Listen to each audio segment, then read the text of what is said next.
I mean, look, your options are this. Your options are king e8, bishop h5, or the move king c6. And I know that if I was analyzing a game with Hikaru, and I told him that the only winning move here was king c6, he'd yell at me and he'd say, "All right, so do it, play the move," and he's done it.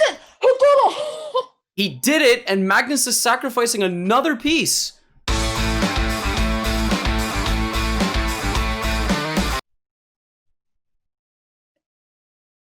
Good morning, good afternoon, good evening. I'm trying to outdo you, Levy.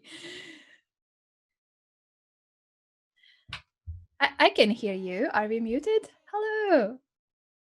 We can try the sign language. Okay, that was really strange. My streaming software decided to mute me. Anna could hear me the entire time.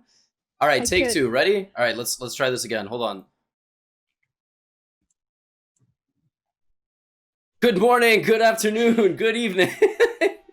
All right, that was great. No fair. At the second attempt, you added good evening, so I have nothing more to say. But good night. Yeah, that was I don't know. That was weird. That was weird. That's never happened before. Like, we were having a conversation behind. We're looking at the chat, seeing all of you provide us with your amazing energy. 5,500 already. Listen, everybody, it's the Magnus Carlsen Tour Finals. It's the second day. Hikaru with a 1-0 lead after winning yesterday 2.5, 1.5. Anna, your first impressions of the match? What do you think we're going to get today? Wow. What we saw yesterday was a dominant play by Hikaru. He definitely brought his A game, while the world champion was struggling in terms of his confidence, his time management, and wasn't as precise as he normally is. So he will need to find himself today if he wants to bounce back. I think it's now Magnus who will need to reconsider his opening choices and just to find a way to hit back. It was Hikaru who struck first. Yes, it was. And we saw really confident Hikaru, in my opinion. Good, comfortable opening positions. The first two games he had with the white pieces. And the two games, Hikaru's starting today with the black pieces. He had to deal with d4 and c4 yesterday. So I wonder what Magnus is going to go back to, because in the d4 game, he really had good winning chances. He was actually, according to like the super engine, he was completely winning with a couple of really decisive breakthroughs.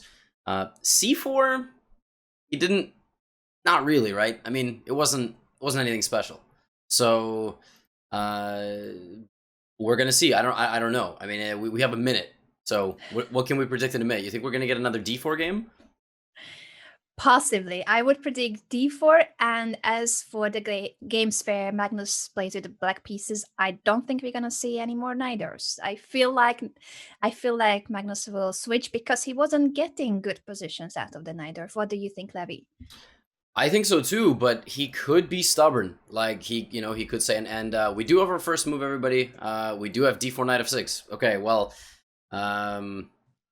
there you go. We don't have to wait much longer. I will flip the board around as the first move comes in. Don't worry. Wow, they are flying, and it is the same exact game. Oh my goodness, this is at light speed right now. Whoa, whoa, whoa, whoa, whoa. All right, let's. Are they in the blitz portion already, and no one told us? Yeah, what is this? All right, this is a. I cannot stress enough the importance and the significance of this game. Like, this is the first game back for Magnus. It's time for him to demonstrate whether or not he was rattled from yesterday and what he's come to the table to prepare. And we have Dancing Anna on the screen. By the way, those asking, like I've been saying yesterday, and today we're restreaming. We have our kind of cool down room, our hangout room over in Anna's channel. But enough about that, Anna. What's different about this position than yesterday? I'm trying to understand. What I see is that both players, of course, have been blitzing at the first moves. That they start on 15 minutes. Now they have been collecting time. And who will be the first to deviate from yesterday's game? Levy, I'm very confused. Well, Magnus. Yeah, we have the answer. A4. That's also not a move. That is not a move. Again, bishop e2 and a3. Well, Magnus tried a3 yesterday. Bishop e2 is the move that's always played. a4, but Hikaru looks prepared. Firing off some moves here. 1640 versus 17 minutes. I mean, who is bluffing and who has this prepared? Like, what is the situation? Well, also, Anna, what is rook a3? What? I'm loving that rook swing coming over to the king side, potentially with rook g3. So yeah, a4 seems to be Magnus's improvement from yesterday's game, where he, perhaps it was a mouse slip, he dropped the pawn on a3 instead of a4. Well, he touched the same pawn again, but now the rook can come through the third rank. I like it, but it also feels like Hikaru does know what he's doing, even if there were no games for this position before. Yeah, I'm gonna go look. That's what I'm doing right now. I am going to go look and see what is happening in this game. Now, knight b6. Okay, so yesterday Magnus did play the move a3. Today a4 has been seen in 6 games ever between some pretty damn good players. But then Hikaru plays queen d7, developing his queen before he develops his bishop, his other bishop, his knight, and that's where we have a novelty, apparently. But maybe it goes back into some familiar territory. No. No. No. No. I like how you emphasize that. No. So then what is going on? How have the players both figured out that this is prep? Are they using the same supercomputer? Maybe. Do you think they would share? Are they that good friends to share their supercomputer?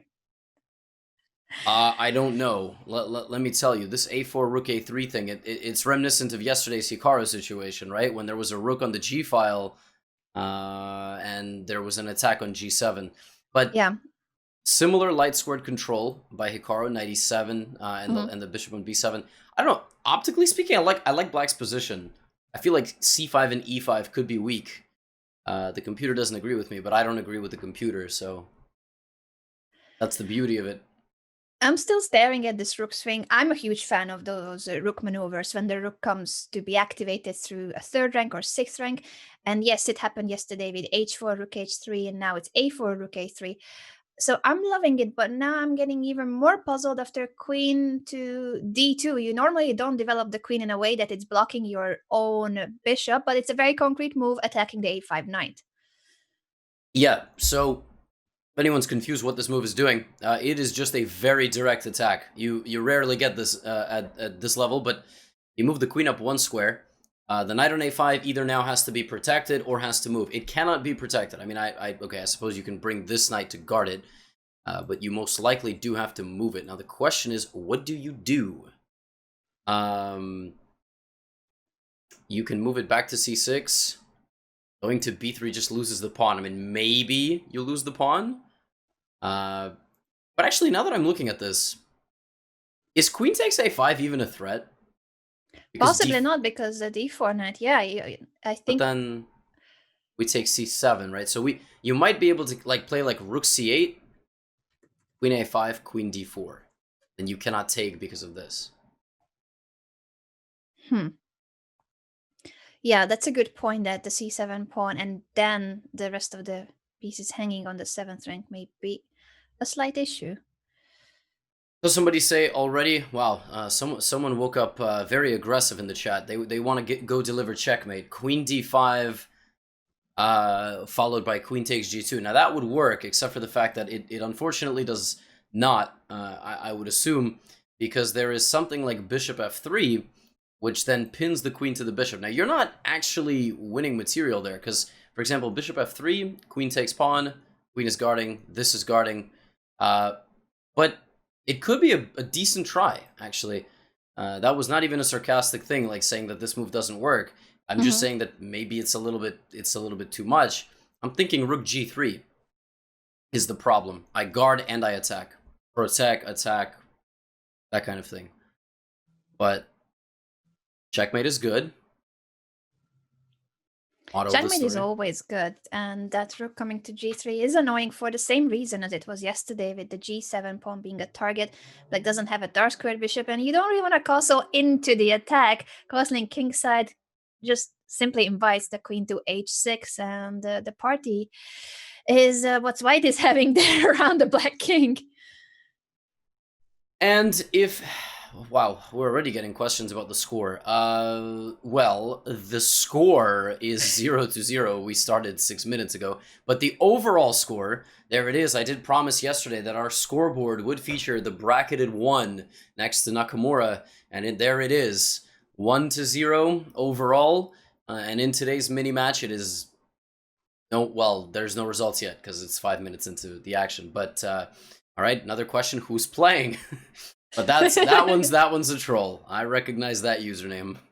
Who's playing? Sorry, I just woke up from an 8-month nap. Who's playing? Okay.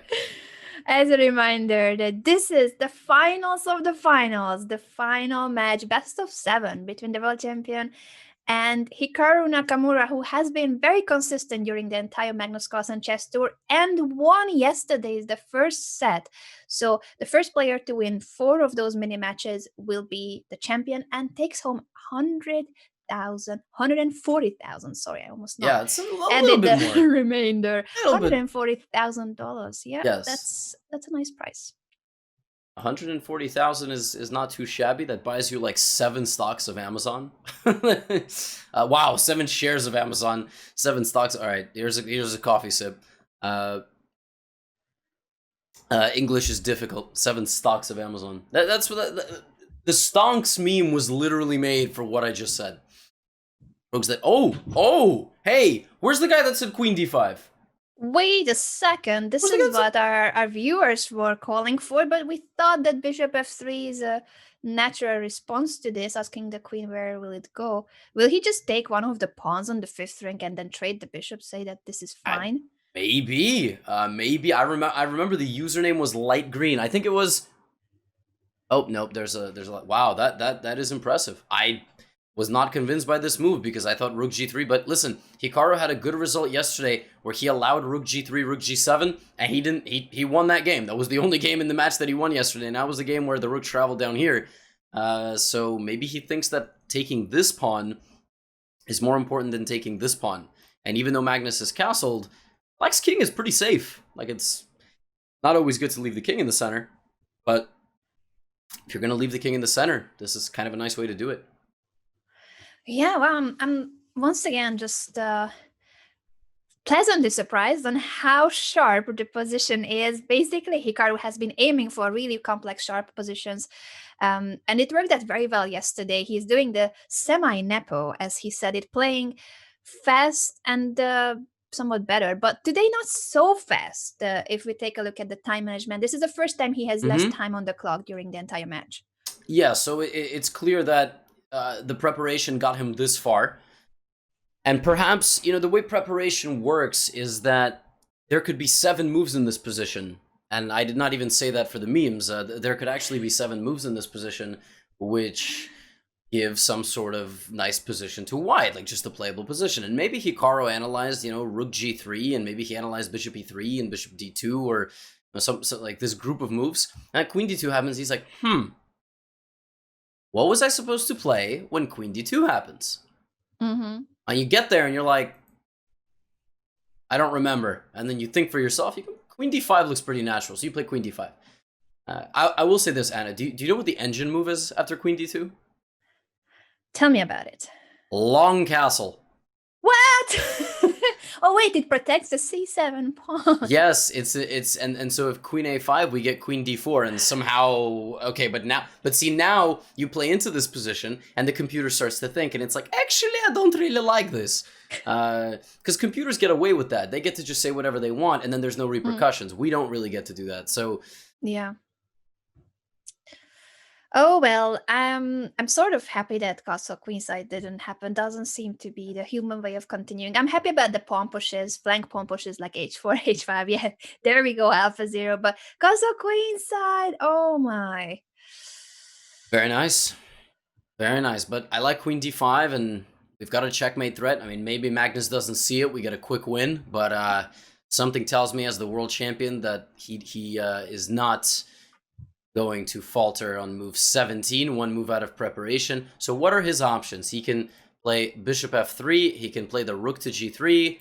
I guess he can also block with the rook, but that just looks weird. I don't believe in rook f3. I don't either. It's gonna be rook g3 or bishop to f3. Um, I wonder if there's anything else, but no, these two definitely seem to be the main option. If rook g3, then you can still play bishop f3 later. Although, Yep. Yes, what's yes, our yes. follow-up as black after rook g3? I'm just thinking I now. think you have to take, because first of all, if you castle again, then you get probably obliterated on this side of the board. Not to mention the fact that there is still this hanging knight, but so you cannot castle, and I also Mhm. don't think you can play g6. I think it's too dangerous to play g6. I think it is just allowing something like this is not good, to say the least. So then what do you play after rook g3? Probably queen c5, right? Queen c5, so that there's no bishop f3, but it's gonna be very sharp if the rook takes g7, or you're saying that you can also take on e5 and attack the rook. Rook takes g7. Okay, it's apparently it's so bad that it's losing. Why is it losing? Oh, of course, Anna, Oh, the because long castles d-file. again. Yeah, the d5. So that pin, that's winning material, basically. The knight on d4 is pinned, and we are already Yes. attacking it with two pieces. Well, that would be really painful to Oh, step into. So, wait a second. Rook g3, queen takes c5. We have a huge threat of castling queenside. Or, wait, what if we castle queenside first to attack that d4 knight? we castle queenside first. I think the difference is that they take on a5. And Hmm. if something like rook takes g7, still it's really difficult to play a move like this, because again, when you're winning a pawn, it's not always so simple. Yeah. This opens the file for black, and now when the rooks are guarding each other, look who's actually getting an attack. It's not white. I mean, it's Mm. Hikaru who's going to have his rook on g8 attacking the g2 square. So, okay, well, let's see. Magnus is thinking. Both players seem to be out of their prep. Finally, that's what we want to see. And it's not about remembering their home preparation, but the actual moves over the board. So, in terms of the opening stage, who do you think has managed to out prepare who? I have no idea. I actually don't know. I still optically very much like this position for black, but it is dangerous. Like I said, Mhm. I like the bishop on b7. I really like the d file, and the pressure on g2 and along this kind of central two weak pawns, c and e both getting under pressure. But I would play in Magnus' shoes or Hikaru's shoes here. That's so I don't know, Anna. I like both positions. I think both positions let the players be creative. They're both winning. Let's just claim Yeah, that. both Well, winning. one. Everyone's a winner. Especially us and the viewers. Thank you so much for being here. Huge shout out to all of you tuning in. And there are already thousands of you watching, and the game has started a few minutes ago. So thank you so much for being here for the finals. This is the epic finale of the Magnus Carlsen chess tour with the top two players of the entire tour. Hikaru leading with a match win from yesterday. So it's the world champion who will need to bounce back if he can. If he can, and Hikaru has a chance today to take a 2-0 lead, which in a best of 7 doesn't quite seal the deal, but it obviously can't complain about winning the first two mini matches. Yeah. The reason I was saying that this is such an important game is because it's the first game once again where Magnus gets an opportunity to bounce back. Like in the semifinals, it was Ding Liren who had also struck first, and then Magnus won 3 straight. Ding Liren had also gone out to a 1-0 lead against Magnus before, and Magnus won 2 straight. But actually in reverse, right, Anna? Like the first time Hikaru and Magnus played that match, Hikaru lost the first day, and He then lost bounced back 3-0. Yeah, he lost Yeah. 3-0. Sorry, I was interrupting you there, but I was just like recalling what a comeback it was. Losing on the first day 3-0, and the next day he was lost in the first game. Mm-hmm. And from that, Hikaru turned everything, and I'm hitting my Yeah, microphone. you I'm got so so emotional. excited. You were like, I'm Yes. gonna hit my microphone. Let's go. Well, listen, comebacks in chess are just as exciting, I think, like comebacks in any other sport, except football. You hate to see it. So Magnus has almost gone for a 10-minute think. A 10-minute think. Then the world will be back to what it was like yesterday, where Hikaru always, in every single game, had time advantage at least 2-3 minutes. So while Magnus started really fast today, and it seemed that Hikaru was the first to have to start using his brain for an actual position that he may not have prepared. But now the world champion is back to taking a difficult decision. It's not easy. Rook g3 or bishop f3, and the position is extremely sharp. Yep. This is 5 games in a row now that there is a huge time discrepancy. In this format, anything once both players get under 10 minutes, to me 2 or 3 minutes is substantial, because if just do it by percentage. A guy has 20 to 30% more time. That's a lot more time that allows you to make more well thought out decisions and not get into a time trouble. Of course, still, if your opponent is playing very fast, you also have to respond faster. But Anna, look at this. I mean, the guy's been thinking for 10 minutes now, like that. He's very much unsure of the proper continuation here. And when you think for that long, well, me personally, you as well probably, you're unsure. It's the uncertainty. You don't know if what you're evaluating is right or wrong. You have no clue, and then you just play a move because you don't see a conclusive decision, right? That's probably what's happening. It must be what's happening, and going down on time to this much extent in a rapid game that starts with 15 minutes and the increment is only 10 seconds. This is gonna be huge pressure on Magnus, and he will be kicking himself if after using this much time he will still not find a line that he actually likes much for white. So this is the issue. You're calculating a lot, you're burning up your time, and in the end, if there's still no solution that you find favorable, then you're gonna be like, why did I spend so much time actually? Can I get it back? Yeah, exactly. And I'm actually very, very much confused. Is he actually still thinking? Like, let's hope he's thinking and he didn't disconnect yeah, at this stage. I mean, I'm almost starting to think that there's some sort of problem. Like, no, he's actually just thinking. Wow.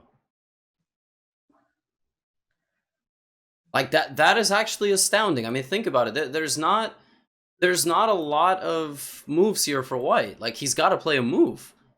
I mean, knight f3, bishop f3, rook g3. I mean, unless I'm completely crazy and missing something, does he want to play pawn f3? Like, I don't know. Yeah, rook g3 and bishop f3 are so natural that I would be puzzled. Okay, and he plays it. Like, but he plays it, but that's a move like in a blitz game you can play in a second. So it took him 12 minutes to reach this destination, which means, I'm assuming, that somewhere in his analysis he found something he didn't like, and he just was looking for alternatives, and he was unable to find them. Now, we got a 6.5 minute time advantage. And I am saying that is huge. Is it the biggest that Hikaru would have during the match? I'm not thinking, because he always had more time yesterday too. But in the third game yesterday, Magnus had 1.5 minutes, and Hikaru had 7 or 8. So and then he played bishop b6 and made that blunder, which we thought was some genius sacrifice. But okay, now the move here. Oh yeah. Taking on c5 here was an option, and he just does it. I mean, listen, Hikaru certainly has already prepared a move against rook g3, right? So let's see what Magnus plays. Obviously, Magnus also anticipated this would happen, right? Or is he going to think for another 3.5 minutes or something? Well, he better not. He's going to just run too low on time. This is already a huge gap in terms of the time management. And if he keeps thinking here, what was he thinking about before playing rook g3? Exactly. It's like so strange. I mean, you must have prepared a move, but then you make it here and you're like, I don't know. So we know that rook g7 is losing. Rook g7 is losing. That's not going to happen. You could show it again, that this pin on the d file, castle queenside. Wow, b4, excuse me. Wow. Okay, well, I know what Hikaru's next move is going to be. The en passant, he knows how to play it as well as Poker Pro easy with aces, even if he finds the en passant rude. Wait, what is going on? Wait, what is Bishop a3, that's a hanging piece. I'm not getting it. He wants to offer the bishop and then take on a5 so that the knight on d4 remains on the board. But so this, I don't know, it just looks fishy. so b4 played. So b4 is defended by the queen, hitting the queen and the knight. So here is where the useful move of en peasant comes into play. You en peasant the pawn, right? Because it just moved 2 squares. And now Magnus, rather than even taking this back, plays bishop a3, which is like when my 5-year-old students say, I'm going to play bishop a3 because it attacks the queen. And I go, but the queen can take you. And they go, oh yeah. But here's the idea. Now the queen no longer guards the knight. So the queen can take the knight. Okay. And then c7 is under attack, and so is b3, right? That's what's happening in that position. That must be his idea. And this explains why the world champion spent so much time, because this is a crazy sharp, very tactical line with bishop a3. So what do we think about this trade after queen takes a3, queen takes a5, and the c7 pawn hanging, but it's black to move? Do we have a good response there?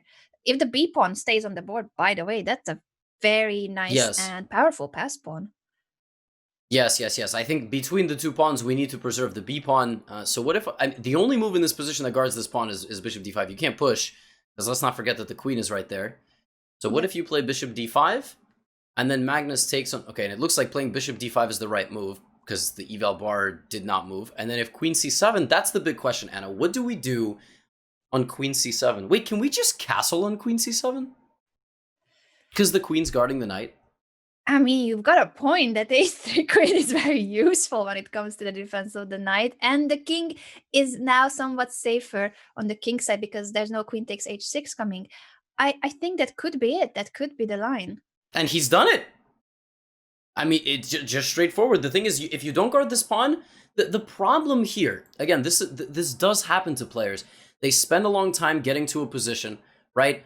And then the move for black is pretty obvious, because you don't, like, what's Hikaru going to do? He can't allow rook b3, right? So he allows it, he loses, because he's going to lose his bishop. So he moves his bishop and guards his pawn. And now what? Like, what now? Well, wait. Queen takes c7, castle kingside. I don't see a good follow-up there for white. What did you spot, Levy? No, I'm insane. I thought that there was bishop b5 check, but then you take and the bishop is guarding the rook. No, there is I don't... Yeah, that's important, though, that the bishop is guarding the rook on a8. Okay, so here's an idea then. What if I play knight takes b3, bishop b3, and I force you to pin your bishop to your queen? Is that something? Like, and then rook b1? Or bishop d1? Ah, bishop d1 could be something. That's annoying. Then, so what is Hikaru's plan after that, to get out of the pin? Well, what's the count? Just queen a... Oh yeah, bishop d1, then I don't have queen a4. I was hoping I get that move in. Queen takes a4 and the queen on a5 is hanging. Wait, but you do, because at the very least, you're just up... Aren't you just up like 2 pawns in this endgame? Actually, yeah, you give the piece back, but there's still 2 extra pawns. Right. You're completely right. And no queens on the board. Only black can play this for a win. Yeah, like black plays king f8. And black is... I mean, black could also maybe consider c6. But king f8, and okay, you will never lose. Good luck losing. It would be impressive to lose this position, because it's just 4 on 4, same pawns, and 2 extra pawns. So what's happening? Rook takes g7 played, and it's apparently completely lost. And Magnus is apparently completely lost. Yeah, I'm just looking at that evaluation bar, how it jumped to quite a decisive advantage for black. So let's review this move. Why is rook takes g7 such a bad move? So, to take a page out of Hikaru's playbook yesterday, what if you just play king f8, rook g8? I mean, that's literally what he did yesterday. He played king f8, rook back, rook g8 to trade the rook. That's what he did. I like it. It's so funny that the same pattern is happening today too, right? Even though the rook was coming from the queen side. But yeah, same idea. Makes the king safer. You get rid of the active rook of white. I like it. King f8, rook g8. Simple chess. That to me, this rook, I don't like it. I'm getting scared. Bishop h5 could happen, and then, you know, bishop well, no, bishop f7, just king f8 actually, so you would have to play with the rook. I would play king f8, rook g8. Now, if you're really bold, everybody's saying push the b pawn. I get it, but you're not threatening to promote. So b2 could be a bit of an empty threat. You need to at least reinforce the pawn with the rook or maybe the queen. So the low-risk approach is king f8 for sure. The high-risk approach is, let's just go c5. Let's just destroy this guy. So everybody's saying c5, yeah. c5. Is c5 really winning?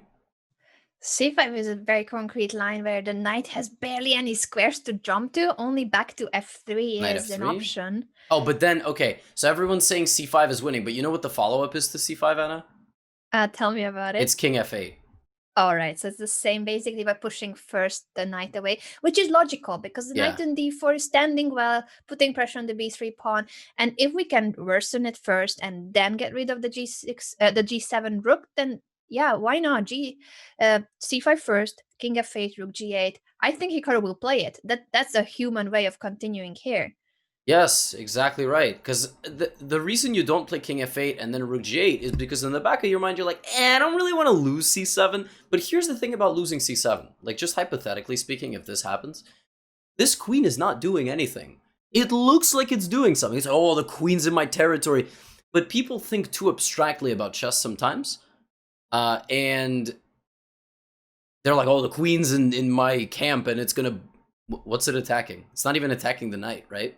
Yeah, but Levy, look at what happened after c5. Magnus says, I don't care about my knight. Bishop h5. Oh, I didn't see your board. Sorry, I was like, what is this? What is going on? He played bishop h5. Yeah.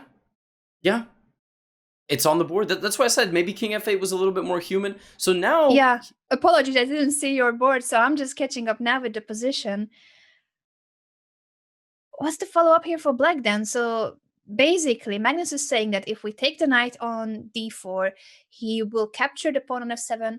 I would think with the rook, because even though that's not a check, you are threatening with the discover check. Oh, Hikaru says, yeah, try me. Try me, and he just plays king d7, and the king is completely safe. Look at this cold-blooded move. Just getting out of the way, and by the way, king d7 was top engine move. King is safe. Up a knight, king is safe. Wow. I'm loving it. Look at this king. Very brave king, but it's true. It steps out of the discover check. There are no more checks to the king except for the sacrifice on e7. And it's a piece up for black. Piece up and not enough attack for white. Yeah. Wow. This okay, bishop g4 is tricky. White is threatening queen takes d5. Everything is pinned, but there has to be a way to continue there. This is hype. Something else that's hype. I just have to say my co-host Anna, we're restreaming today on your channel, and you're at like 1,000 viewers, which is pretty sick. That's pretty awesome to see. It's really sick. Thank you so much, everybody, for the support. I'm just a small creator that's trying to stream full time now. For the past few months, I've been streaming full time. So thank you so much, really, everybody. It means a lot to me that you're also supporting my channel. But it's every second day when we are having the auxiliary party on my channel. Tomorrow we are on Levy's channel again, so we are alternating. Don't worry, we're gonna be back at Levy's channel, and he deserves all the support too. Just saying. You know who really needs support? Magnus.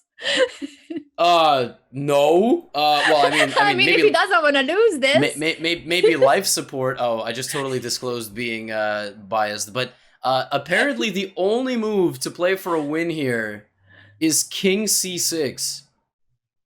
Whoa. Wait, okay, then maybe Hikaru needs a bit of support too. Wait, why? Why is that the only move? What if I play here? Oh, queen takes d5. That's the threat. That's the threat. I was saying that earlier that that's the threat, but I was assuming we can step out of it. So everything is pinned. And if we go back to e8, then bishop h5, so white could be repeating moves if we just step back to e8 with the king. Guys, queen takes d5. This is how dangerous this position is, because there's two pins. There's one pin and two pins. This bishop's under attack. Oh my gosh. Hikaru's got to just focus here and find king c6. And king c6 is fine, because this is guarded by the queen. This is guarded by the bishop. This also protected. He's got to play king c6, and he wins the game. King c6. Can we get a prediction in the chat, both on Hikaru's channel and mine? Do you guys think Hikaru will play king c6? It's not the most obvious move in a chess game to walk out into the wilderness with your king, but seems to be the only winning move. Wow. Levy, what's your prediction? I'm gonna sit and watch. I'm gonna sit and watch. I mean, look, your options are this. Your options are king e8, bishop h5, or the move king c6. And I know that if I was analyzing a game with Hikaru, and I told him that the only winning move here was king c6, he'd yell at me and he'd say, "All right, so do it, play the move," and he's done it. He did it. He did it, and Magnus is sacrificing another piece for what? To get rook f6. Immediately, though, Magnus must have been calculating king to c6 because he took on e6 instantly. Well, he has to play fast, and I think he understands that it must be losing, but with proper play. Oh, but this is still so difficult because bishop e6, rook f6, king d7, queen b6. Like, this is not easy. This is not easy. You could see a lot of ghosts here. Well, luckily for Hikaru, he's the one with more time, so it's good to use that time now to calculate precisely the defense because, as you said, this is super sharp. So 2 pieces up for Hikaru, but his king is out there being chased by the white rook and queen. And only move now, bishop d5, because if you play bishop c4, queen b7. So you need to play bishop d5, and the only check available is on d6, and it's not going to be with the queen, because then you take. You do not want a queen trade here with white. You want to get rook d6, king e8, but then no more checks. No more. But then rook d5? And he's played it, but it's still looking so stressful. I mean, this is insanity. It is, because if rook takes d5, knight takes d5, queen c6 check, we still need to find a way to make sure that we don't lose too much material or get into a perpetual. Oh, okay. Man, I'm nervous. All of this is happening. All of this. Oh, apparently king c8 is winning. I mean, king e8 is by far more human. But why is king c... Oh, because after this, there's this, and it's guarding the rook. That's why it's winning. Because the king on e8, you can't block with the knight. But if you put the king here, you can block with the knight. That's brilliant. Why. But actually, and that's a move I think that Hikaru will calculate and play. Because it's logical. You want to protect the rook. Listen, if there is one thing that Hikaru says after his opponent's moves, it is logical. And rook d6 is logical, but king c8 is like supremely logical. I mean, it is the all-seeing being of logical. Knight d5, knight c7, and then you don't need to worry about queen e6, which does win your knight, because after this, again, no more checks. Yeah. Covered. So important. Well, he goes to e8. And he played to e8, because again, this just seems by far more human. Yeah. But now rook d5, and I don't... He's got to escape the checks. I know. I really thought he was going to play king c8 because Hikaru is just brilliant at calculation. But it also is scary because the c file is open and it's only the a3 queen that was guarding the c1 square. So it looks like, oh, that could be problems. Let's see what his idea is after rook takes, knight takes, and queen c6. Okay, queen... Was b7 the accurate... Well, I'm assuming there was nothing else. So king e6. If king e6, queen c6. Queen c6, and you can't take. I'm assuming if you take, you just get hit with rook e1. So you need to go king f5. Mm-hmm. After which, will there be a perpetual with queen d7? No, then we can possibly hide. I mean, crazy. I mean, just what a game! What a freaking game! Wow! It's game 1. Just a reminder, everybody. This is the start. This is just the beginning of an extremely thrilling day where Hikaru is already leading with a match win, and also in the second day's first game with the black pieces. He's currently trying to win this because Magnus went on full sacrifice mode and he's lacking pieces at the moment. He has to find a perpetual check.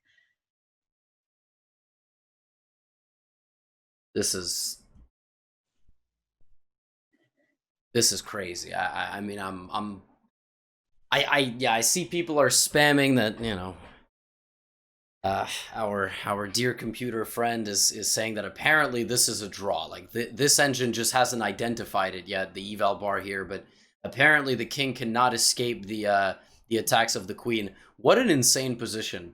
Really, what an insane position. But when you think about a position like this, it's like, yes, Hikaru is up a rook and a knight, but they're not playing. The rooks aren't playing. They haven't moved, actually. Have they moved? No. They haven't moved. Lazy they haven't, bums. and maybe they will not, because now you just need to run with the king. He goes back to e7, kind of accepting the fact that the checks will be repeated. Totally crazy. And again, it looks like he's just repeating. Yes, as you just said. Wow. I mean, he can play king f5, but it's just so dangerous. You're down a rook, and if you play like b2, yeah, like, look, you can lose. Look, you can lose up a full rook because queen f7, and I force your king to the e file, and then I bring and all of a sudden you're getting mated. Like, it's such a dangerous position. It is. You're right that the two rooks, even the black is a full rook up, the two rooks are not doing anything. They are standing in the corner still to be developed. So it may be the case that Hikaru will simply just go for king e7, allow the perpetual, and oh, king f5. He's trying. Okay, so he's not, okay, he didn't push, he just brings the queen back. Now e6 check has been played, king goes back. Wait, no, but this doesn't look like there's perpetual. How is there perpetual here? The advantage is back in terms of the evaluation for black. So maybe e6 was a mistake. Wait, what? Wait, whoa. What is Magnus seeing? There's queen g5 after queen g4. Yeah, just queen g5, and if you take, then I hide my king. All I gotta do is stop the checks. I gotta do is stop king g8. King g8, and after queen g4, queen g5, no more checks. No more checks. Rook up for Hikaru. Rook over. Magnus that's it. Blew it. Magnus had a draw, and we will check back later. But currently, this is a winning position again for Hikaru.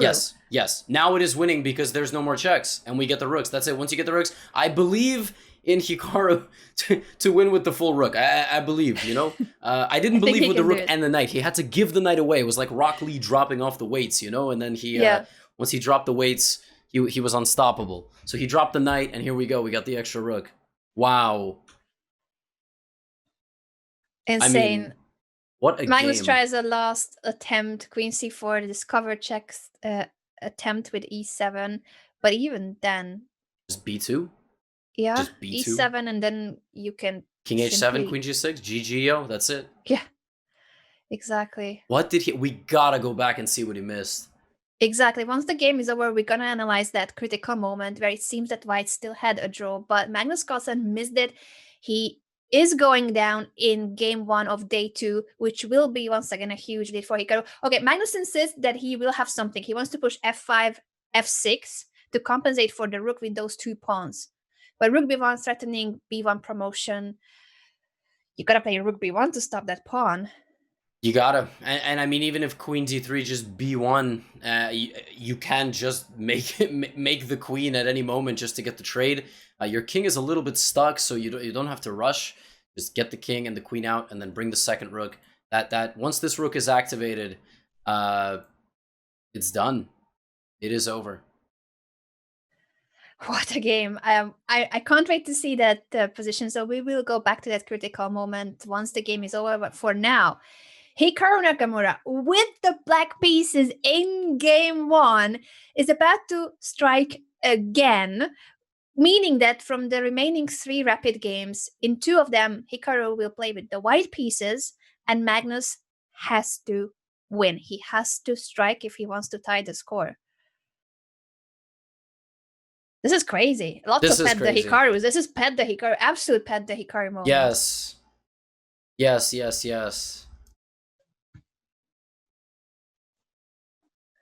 I'm gonna spam some emotes too. I'm gonna spam. This is unbelievable. What a game to hold your nerves. To hold your nerves through this completely insane attack. Like, That could have been brilliant by Magnus to save that game. What can I say? What can I say also to 20,000 people joining in the first hour here on Hikaru's channel? We are just moves away, and that's it. I think he will resign within the next 2 or 3 moves. And he's resigned right now, and Hikaru takes a 1-0 lead. It's official. It's official, ladies and gentlemen. Hikaru Nakamura is leading in the match and starts with a win today as well. This is epic, absolutely epic. We're going to go back to that critical moment where it seems that Magnus could have saved the game. It was a crazy, sharp, complex position where Hikaru is a rook up, but it does look like e6 was a mistake, e6 check. So if we analyze that moment and what could have been the move there instead of e6. Yeah, I mean, Magnus just went all in, and that's the thing about a minus 5.7 evaluation bar, is that the computer says something, but the computer sees the path forward. You don't know as a human when you're going to make a mistake, and a lot of the time, in the face of such a strong attack, things happen. And so Hikaru played bishop d5, cutting off these checks, and this was the big question, right, Anna? You said, like, where to put the king. And the right move was king c8. Mm-hmm. And the difference between the two is that now, if I sacrifice, you take, and I check you, there is the move king b8, and no more checks. Everything is covered. So you would take my knight, I'd play queen b4, no checks, I'd bring my rook, easy win. Easy. Well, absolutely easy. Yeah. More easy than it was in the game. No, you're fully right, but I think Hikaru must have calculated this, but maybe he decided not to place the king on c8, because if you look at that position with the queen on the b file, yeah, one rook on the d file, and the only thing that prevents mate is that your queen on a3 is covering the c1 square. Otherwise, this would be mate for white, rook coming to c1, yes, and curtains. So it's so difficult to play a move like that when you're not 100% sure if your queen can be deflected. Difficult, yeah, very difficult. It is very difficult, and I mean, to even play king d7 and then king c6 is wild. Is absolutely wild. Just walking the king forward before sliding it back 1 square, and oh my goodness. Oh my goodness! In this position, he played king e8, and now we have to see, Anna, what did Magnus miss? Yeah, because e6 seems to be a mistake, and let me just also take at my alerts, because I think one of them still has a sound, and some that was a gifted sub to Gotham Chess. So thank you so much for gifting a sub to Levy on my channel. But I need to make sure it will not sound next time so that the commentary won't be interrupted. But I really appreciate it. Thank you. Thank you. I appreciate that. I get, sometimes I'll log in. I have totally random sub gifts. So let me see. I want to analyze where this supercomputer. Where did this supercomputer say that it was a draw? So queen e7 was the best move.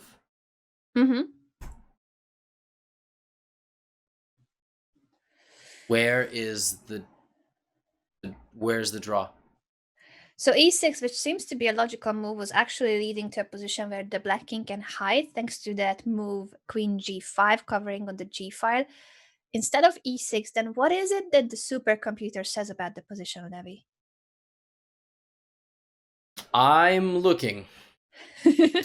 Well, no, I'm not gonna trust the chess.com computer on this one. Also, we will play a sub from GM Hikaru in another Hand and Brain odds game, because again, the players have about 10 to 15 minutes in between their rapid rounds, and we don't want to really we enjoy this too much. So we do. Before queen takes knight? What? Here? Excuse me? Wait. I beg your pardon? You're not supposed to take the knight? What are you supposed to play? I don't get it. Help me, please. It was crazy complex. And if the world champion didn't find it, guys, I think it's all right if we don't understand it either. No one does, except for Sassy, the Norwegian supercomputer that always knows it all. But these are two human beings, the best at chess in terms of online chess, these time controls. These are the top two who have been very consistent during the entire Magnus Carlsen chess tour. Magnus winning 3 out of the previous 4 events, and Hikaru being the runner-up at 2 events and making it very convincingly to the finals of this last grand finale. I think the way Hikaru has been playing in the finals, if we take a look at his match against Dubov and how he started yesterday, he is showing his A game. Hikaru, at the peak of his chess skills, it feels like everything is, the stars align, and he is an extremely busy gentleman. We've been talking about this with Levy. Anna, How does he do it? I need a piece. A piece. Oh shoot, we are playing already. Pawn. Okay, Sorry, that's I a didn't good realize. start. Pawn. All right, so in I this, just wanted to praise Hikaru and I gotta say a piece. What are we playing? Oh my god, black is already developed. I didn't see the position. yeah, we're down. What is this? 8 moves. All Pawn deux, again. trois, quatre. Yeah. Pawn. Pawn. Yeah, let me All follow right. you because I only see it from the stream, and maybe that's not the right way to do it with the delay. Yeah, following is good. I'm Gotham Chess on chess.com. Nice to meet you, Gotham Chess Knight. Knights. Wow. Here? That's a move. Yeah, it is a move. Not sure how good it is, but it's a move. So this is how we like to pass the time in between the rounds. We will also analyze where there was a potential draw. Wow, long castle. Yeah, that is a principled move. Oh man, pawn again. Yeah, probably we should simplify, although... Queen.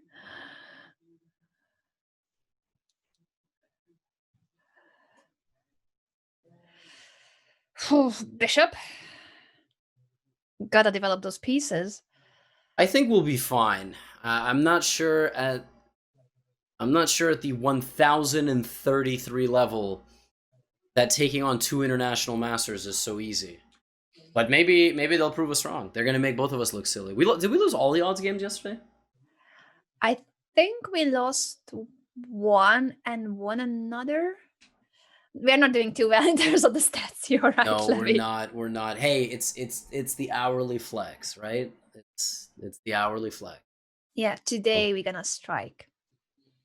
I don't King like to that move. c7. Let's just say knight. There are more pieces to bring into the game. So the players have a short break between the games. That's why we are trying to entertain you guys with our excellent hand and brain skills. Just saying. We are very much in harmony. I didn't even realize the game started when it started. Bishop, this is easy.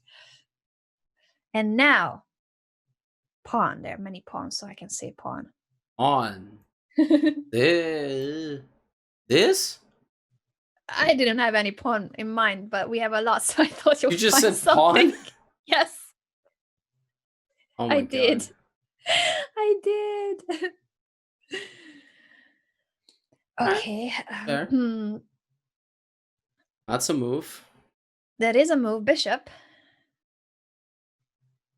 Listen, Pirate in the Pink is quite a solid player.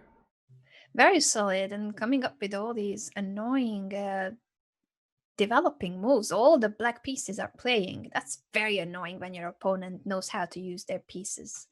Bring them into the game. Let's just say, oh man. What am I gonna say here? Rook? That may not be a good move even. I think it's fine. Oh well, let's pray. I don't know if I'm blundering something. It feels like there is a refutation to this, but hopefully Pirate in the Pink will not find it. They won't. It's all about hope, chess. Just believe in yourself and hope for the worst moves for your opponent. Don't.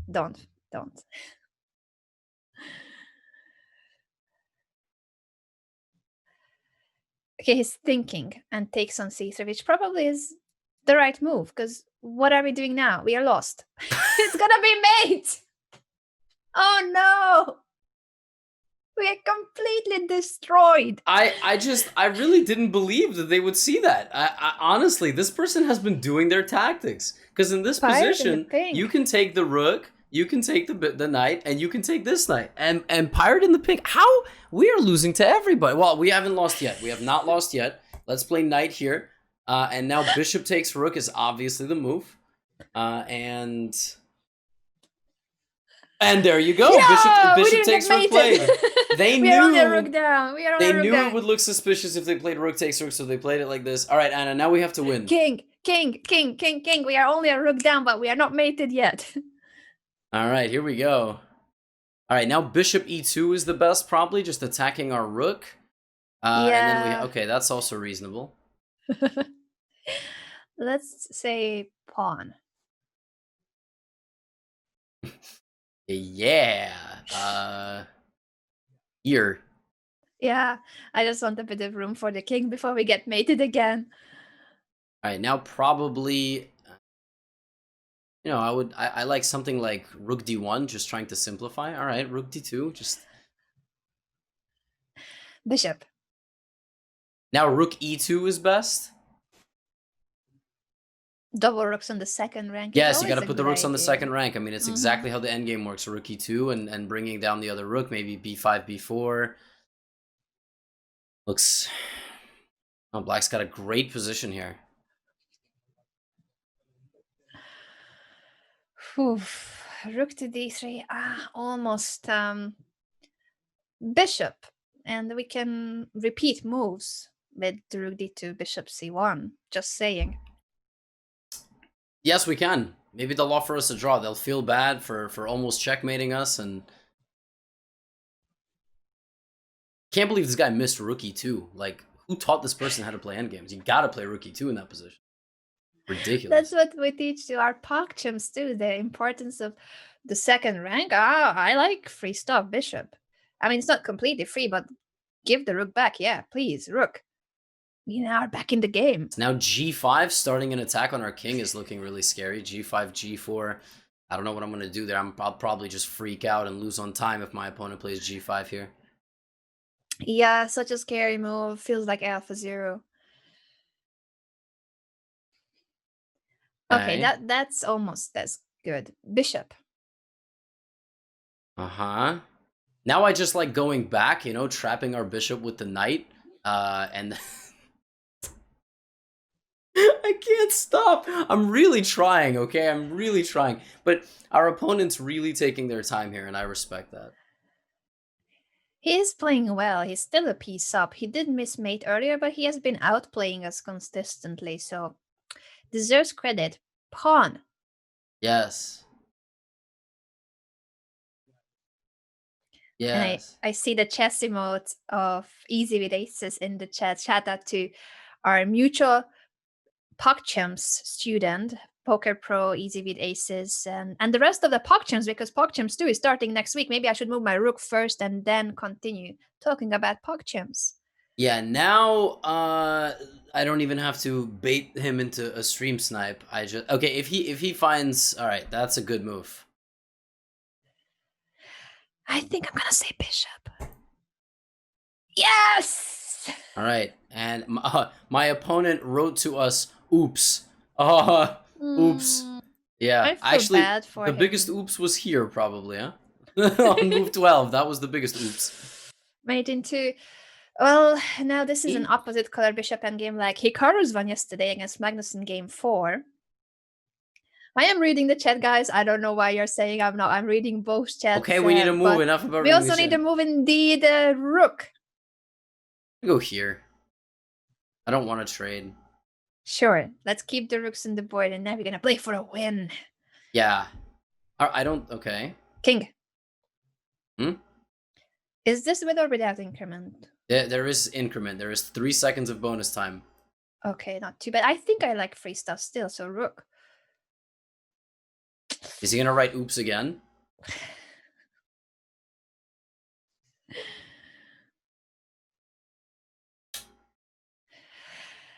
I mean, I don't know why Pirate is so generous with his pieces, Bishop. He did indeed write oops again, so... This was a... I feel like this game was like an ethical dilemma by our opponent. We just witnessed like a moral compass like adjusting itself. Do I mate them or do I give them another chance?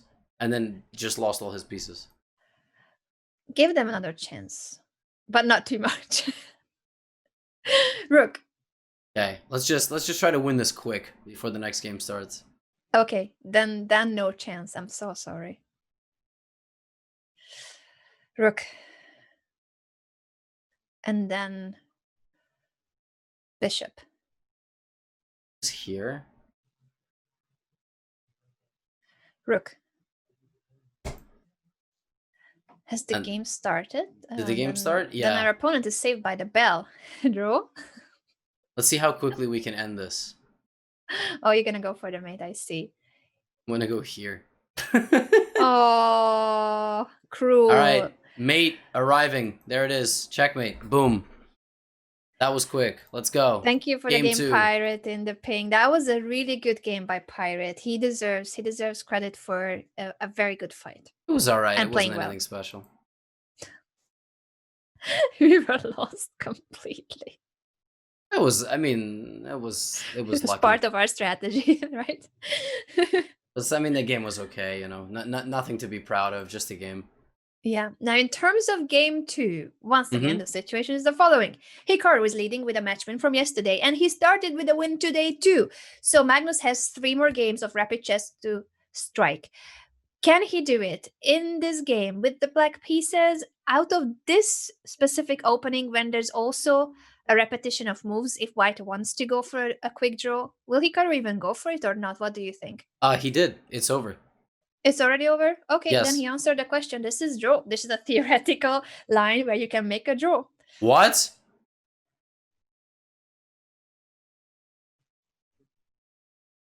Yo. All right. I mean, okay. We should have just continued the game. Oh, man. You mean our game? Am I missing something? Yeah, we should have just continued the odds game. Oh, like, I shouldn't have went for the mate that fast. That was okay. I mean, like, all right. I guess we'll summarize it. So, to tell you guys about what happened in game 2, Hikaru went for an opening line. Let's go move by move because it happens so quickly. Levy, let's be the best coach we can be for all the viewers. This is a line you can play with the white pieces if you want to make a draw in the Berlin. So the Berlin being this knight takes e4 move, then d4, knight d6. Everything is forced. You can take on e5. There's lots of theory here, but you can take on e5. This is one of the lines offering the b5 bishop. So temporarily, black is a piece up, but after a4, that knight has nowhere to go, so you are winning the piece back. Yes. Black gives it back on d4, and then you can take it. After d5, e takes, queen takes. First knight takes on d4, then queen takes on d6. There's a way for white to repeat moves by simply going queen e4, queen d4, queen e4, queen d4, queen e4, queen d4, and so on. That sounded like a dance move, some kind of a choreography. It's a draw. Yeah, I don't really know what to say, but Hikaru did win yesterday with the black pieces, and Hikaru won today with the black pieces. And I think he's basically saying it doesn't matter whether I'm playing with the white pieces or the black pieces.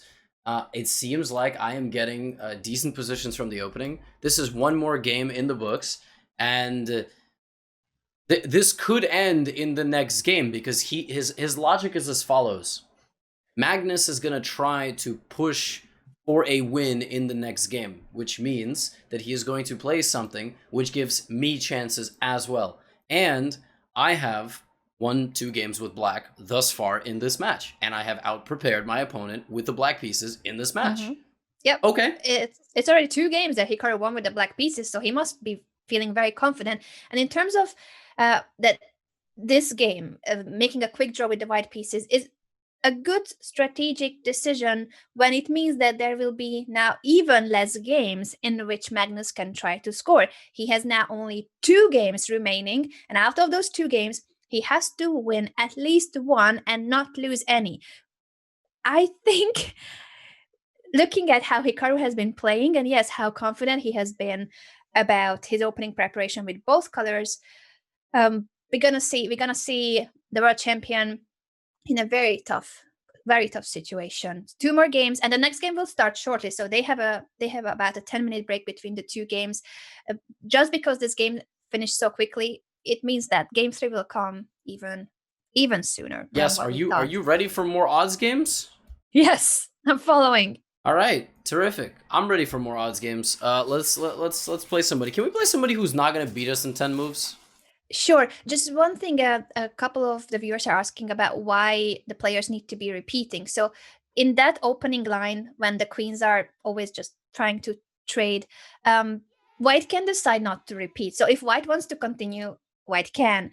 But for black, after the move queen e4, queen e6 is the best response, and after queen d4, queen d6 is the objectively best. Once the queen is on d4, you cannot develop your dark squared bishop.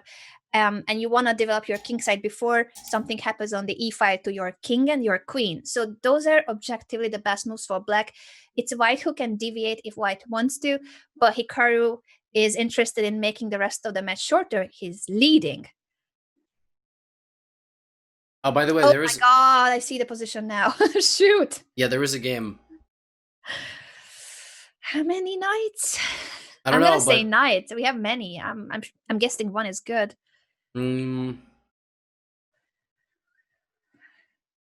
All the horses on the board indeed. I see many horsey emotes now in the chat. This is definitely the horsey game of the day. Knight again?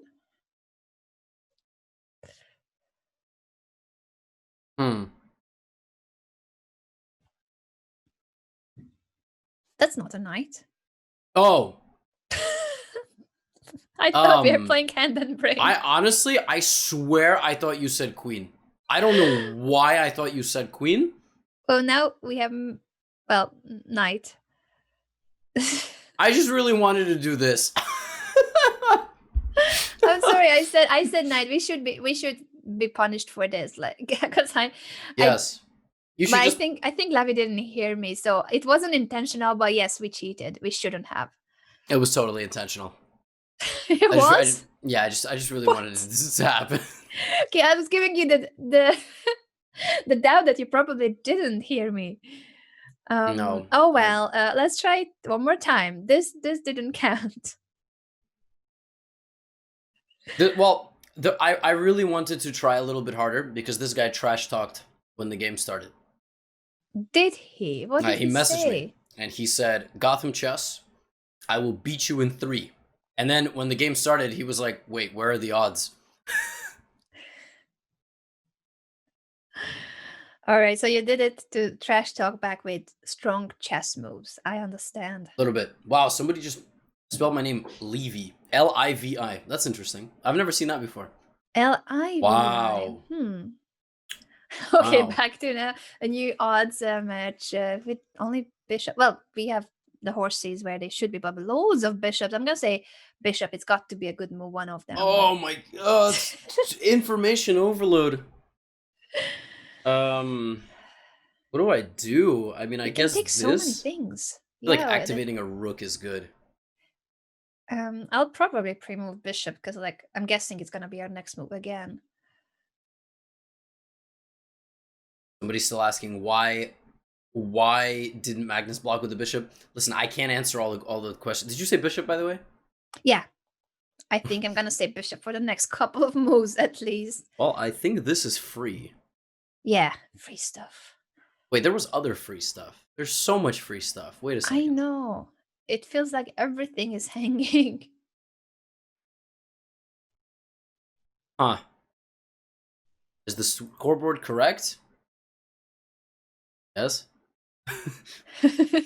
Yeah, we were on a longer break today. Today might be a shorter day. Who knows? Okay, bishop takes bishop. Bishop again.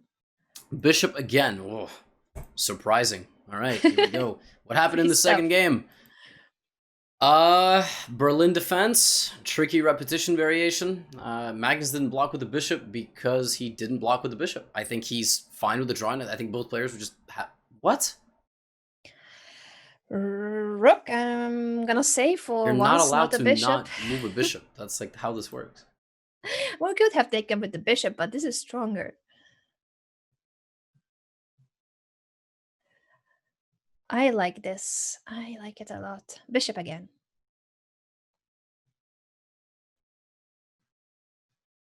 Okay.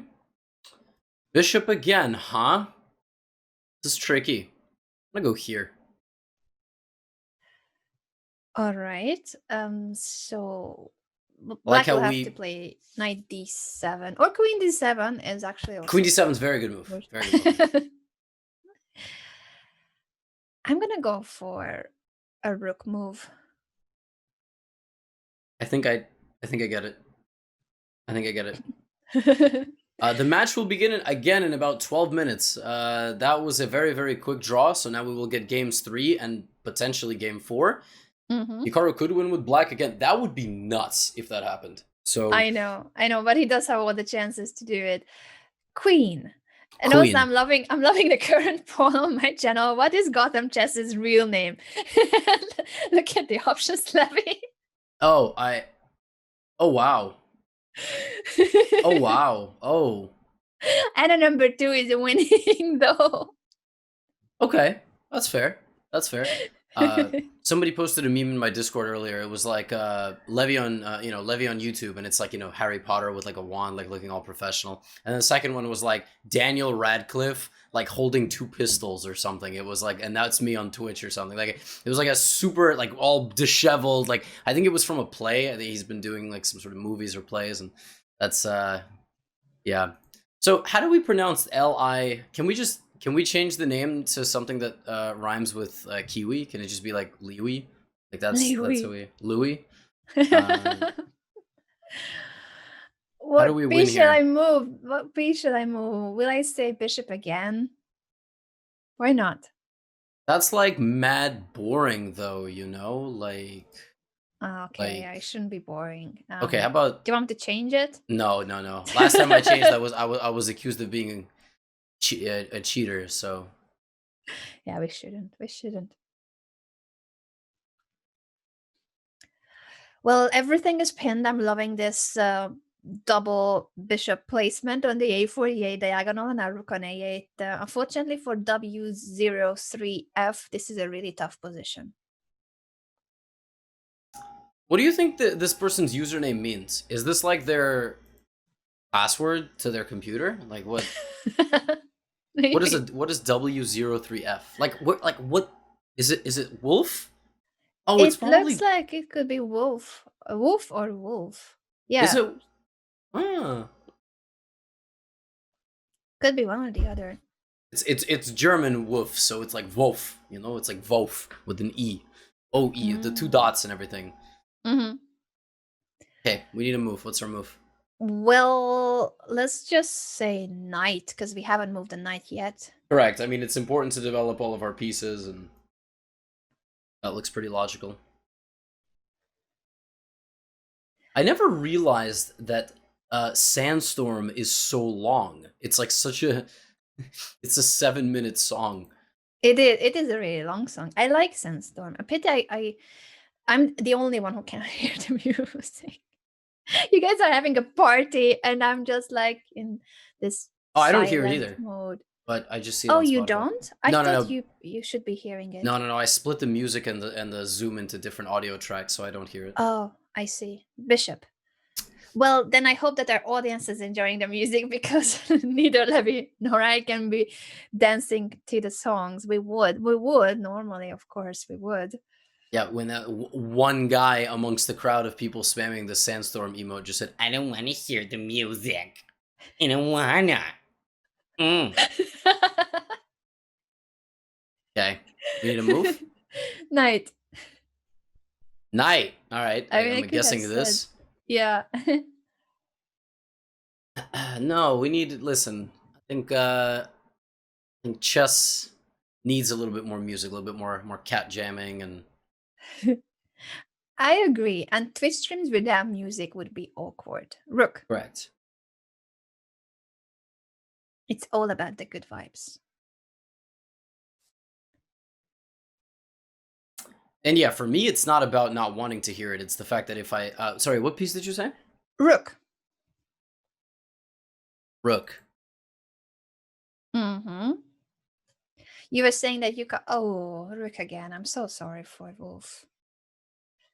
You were saying that you can't hear... Yeah, I wouldn't be able to hear you. Channel. Oh, we've got 30 seconds. All right, so let's go. Bishop. I do like that move. You just have to tell me, like, oh... You know what? Bishop again. No, we need mate. The game has to start in like 2 minutes. Oh no, sorry. You're cheating again, Levy. You cannot do this. I know, but Hikaru's game is starting in a minute, so I had to do it for the sake of the people. Is it? Oh, I thought yes. that we had more time. I just wanted to keep being the entertainer that I'm failing to be. I know. I'm very sorry for Mr. Wife. But yes, I do apologize. But listen, we want to watch Hikaru. No disrespect to our adversary there in the last game. It was a tough game. I think it brought out the best in both of us. But yeah, Hikaru Magnus. Except for that, we never properly play hand and rain. I apologize to Wolf. It was a good fight. Thank you for the game. And next time we're gonna try to play properly, now for real. But the game has started, so you were right, Levi, that we didn't have time to continue the game. My name is not Levi. It's Lie or something. Okay. I don't even. Thank you. It's like when I checked into a building once here in New York, and then I think somebody I gave my ID because to get any sort of visitor's pass, you need some sort of ID, and they spelled my name Leavie. Leavie. Wow. Like that's impressive. Yeah. And it's such a short name. They found the only solution to make it like twice the length. Basically, I like it. Louis. Now you are getting they really had French to work. names in the chat. Louis. Yeah, like you said that you're playing the game of life. Basically, your name is life. I suppose so. This song is also, you can also Brother Louis is the same, but that's the danger, you know, like when thinking about if you ever have a kid, you've got to be like, all right, I need to provide a name for my son or daughter that's going to not have maximum meme potential, right? Like you just name like, and I don't know, like what name is that? What name is that? I don't know. Like I always think about it. What's a name that can have absolutely Bob? Okay, that. I mean, Robert has, like Bob. But then he hates being called Bob, though. He only likes Robert. He doesn't like Bob.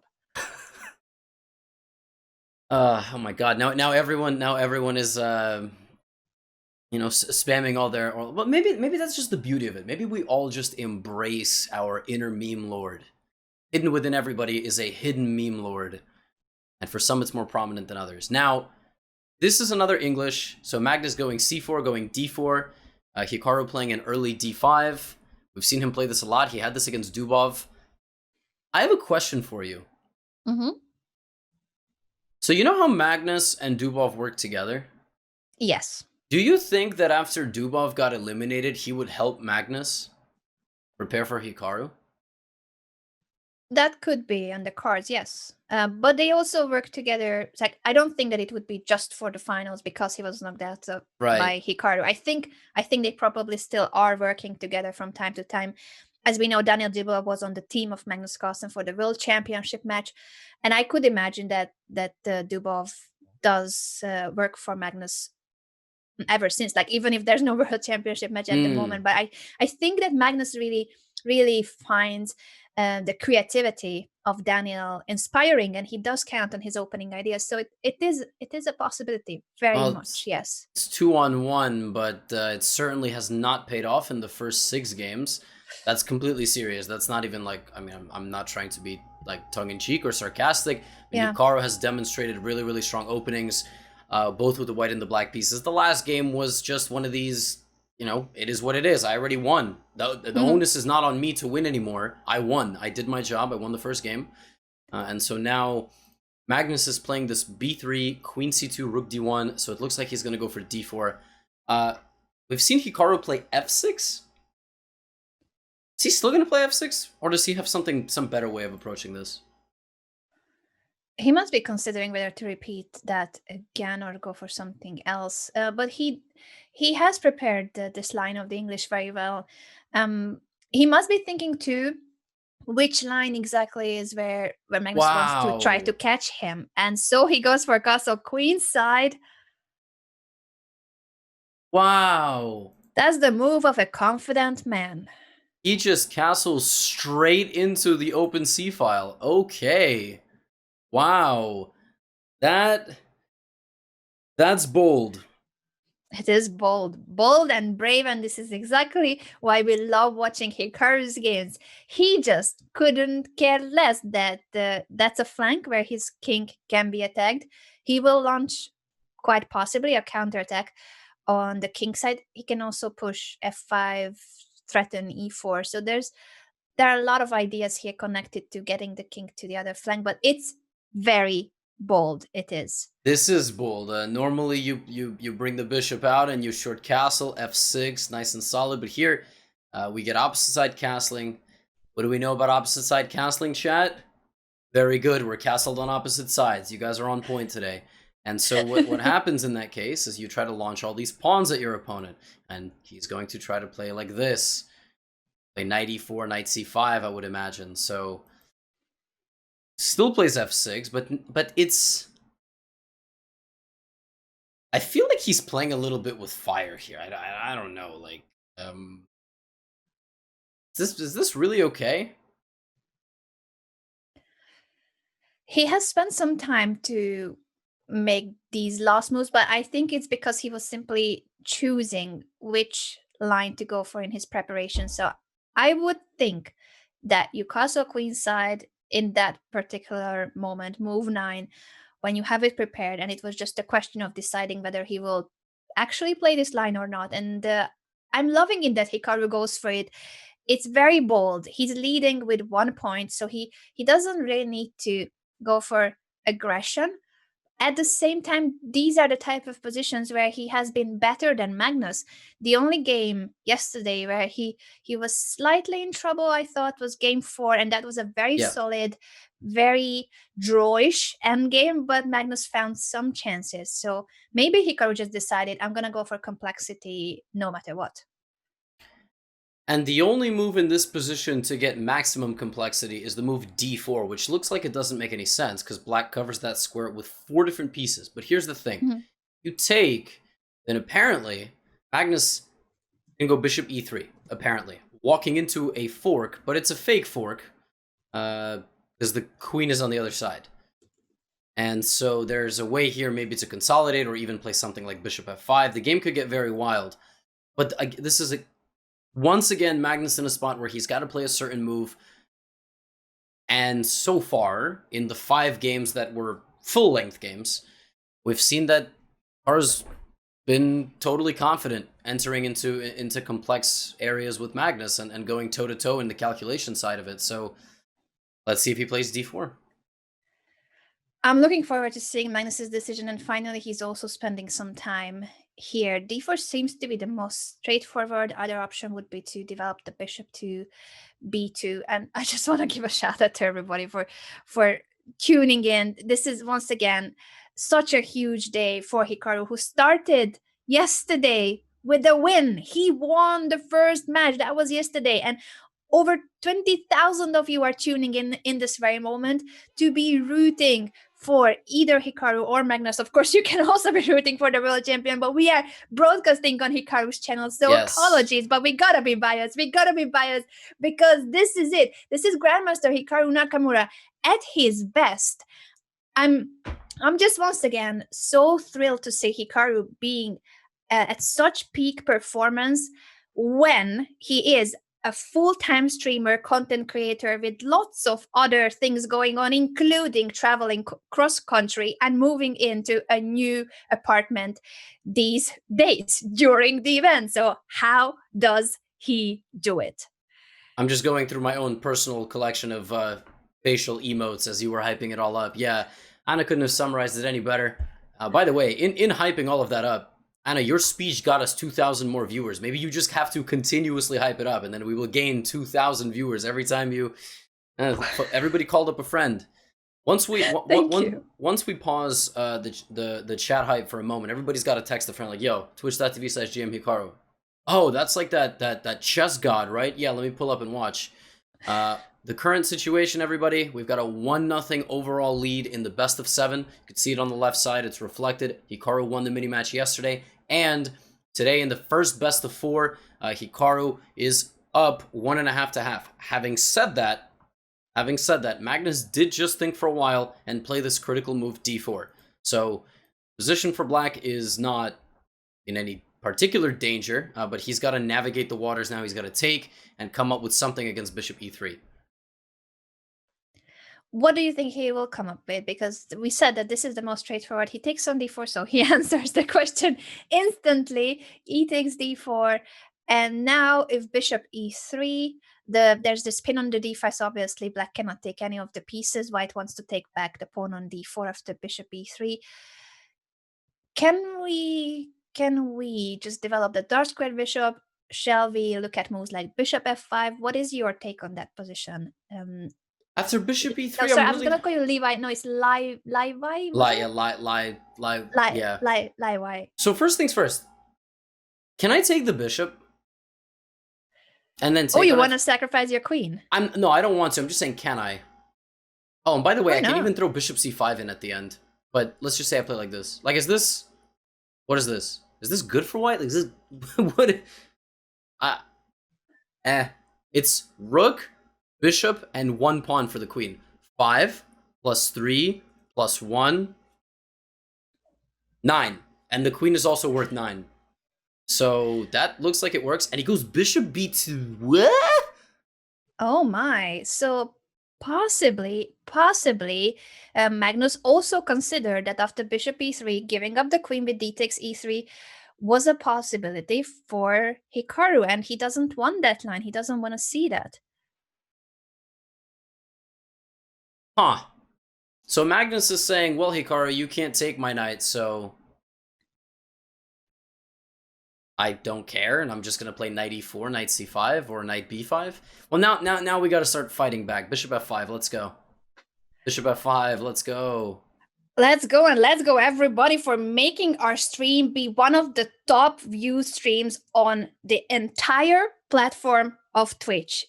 If my eyes can see what I'm trying to see right now, are we the number 3 stream on the entire Twitch platform in this very moment? Shout out to all of you for making Hikaru's channel the number 3 English stream on Twitch in this very moment. Let's make it to number 2 or number 1. Can we? Shall we? Bring a friend. I'm gonna text a friend right now. Oh wait, just kidding. No friends. Maybe I'll text my little brother. I'm gonna be like, yo, you want to watch commentary? He's gonna be like, man, I'm busy. I'm not joining. I'm gonna be like 140 grand at stake. That's the current situation. It's kind of cool. It's sort of like, it's like in poker, like when you move up through the ranks of a tournament. So at the moment, the second place finisher is guaranteed. Whoever finishes second is guaranteed $80,000. Mm-hmm. First place is guaranteed $140,000. And all the bragging rights, because these two have been rivals for a long time. So this is a lot at stake in terms of prize money, but also who's gonna get to twist and pour some salt in the wound for the other. Thank you so much, really, once again, everybody. Those of you are asking, how can you see it? I think you just need to open a new tab, Twitch. Don't go away from here. Open a new tab, Twitch, right, and search for the top view streams in English language, and that's it. There you have it. There you have it. Okay, maybe we analyze a little bit. We do have a second board open at the bottom left, which is the live position. It updates every time a real move is played. We are just going to put hypotheticals. I was going to put that hypothetical, but it's been played. 10 minutes per player, bishop f5, attacking the queen. The options are, number 1, move the queen. Number 2, move the knight in front of the bishop. It is guarded. So that would be a self-pin knight e4, but it could be a move that white can get away with because you're threatening to take the pawn on d4, and that will give more protection to the e4 knight, as well as get the pawn back and open up the d file. It makes sense, but will Magnus go for it, or will he just step away with the Yes. queen? You can't play queen d2 because that will allow d takes c3. Yes. So And the now- only move for the queen is queen c1. Did he? Oh, I thought you said it that way because he actually played it. No, pinning yourself is like this is dangerous stuff. But this trade is not what Hikaru wants. This is not what he wants at all. This bishop is very passive. This bishop is very active. He does not want to activate the pieces and allow Magnus easy access to the open files with the rooks. So even though the trade is of equal value, it's not quite. The long-term effects on the position will be damaging. And what got played? He did play queen c1. So, He did. Wow, that is an d3 idea. immediately! d3 instantly played. That's a beautiful idea. Yes. And now we give back the pawn. Well, actually, we can give it back. Like after he takes d3, you don't really want to take on d3 and get back into the pin. Wow. But these are better circumstances for offering the pawn. The d file is closed. The d3 pawn is vulnerable. I like this a lot for black. The whole point here, everybody, is that if white was to recapture this pawn, not right now, but by moving this knight and getting this bishop in the game, the difference is that when you win it, the rook will maintain an open line. Whereas the way Hikaru is giving the pawn back now, he's saying, take it. You could have it, by all means. But when you take it, your rook's out of the game. And all your pieces are passive. And in that moment, it's my turn to attack. So I'm going to play a move like bishop h3. And taking here would be super, super dangerous. Now the queen gets in, h5, g5, h4, hg3, etc., etc. And the rook is just out of the game. The rook is not covering the squares that it needs to be. So I'm going to make a prediction. I feel like Magnus will spend some time. There is a chance he doesn't take. There is a chance he just is like, okay, I have nothing else, but he might not take. He might play something else because it's not a pleasant decision to take this pawn. Is it? It's not pleasant at all for all the reasons that you mentioned, and black taking the initiative, the kingside attack, and just the fact that, like, structurally too, black's position is better because the d3 pawn will be a target forever in white's camp. So whether we succeed with the mating attack or we will just get a better endgame because of that pawn being so weak, this is a really good turn of events for Hikaru. Again, I thought d4 earlier when Magnus gave up the pawn seemed like the most straightforward and should be one of the best moves in that position. But perhaps he then misevaluated the bishop b2 line, or after bishop f5 he had to go for knight e4. There were so many critical moments. Yeah. Every single move after giving up the pawn was critical. You go bishop b3, do you go bishop b2? Will you play knight e4? Will you move the queen away? And a combination of these imprecise moves means that now black is taking the initiative. Yes, exactly. And somebody is saying, why not go e4? So e4 is a reasonable move. You can do this. There is no en passant.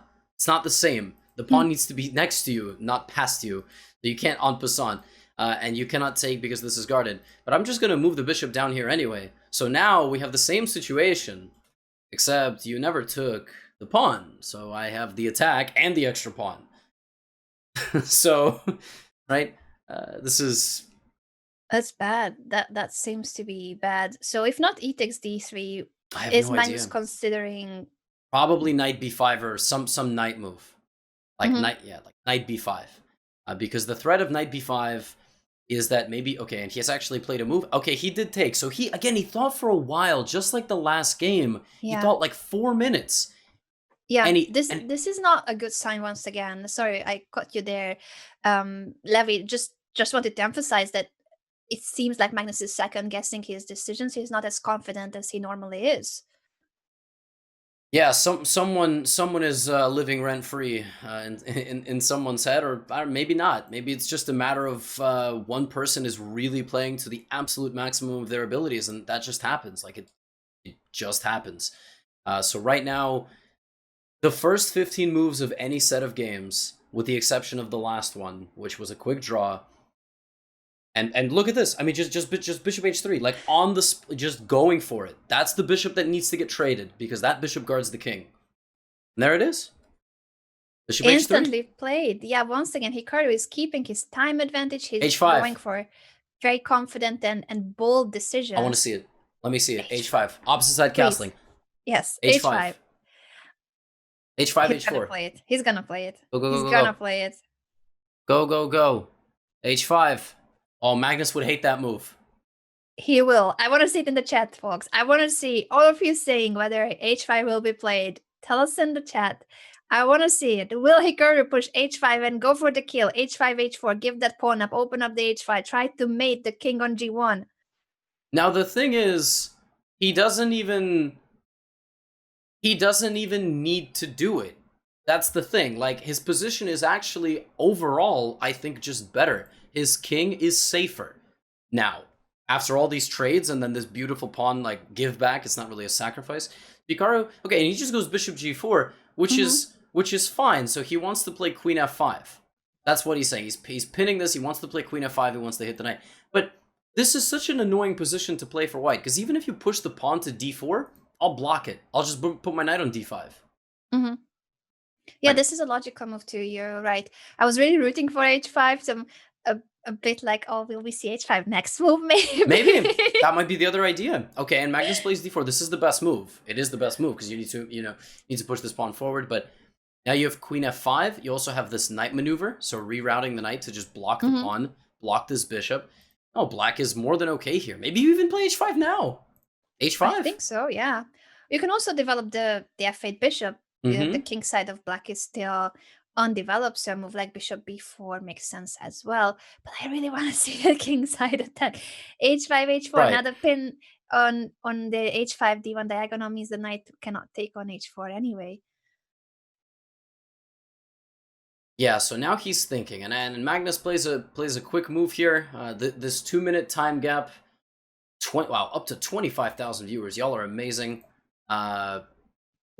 This is...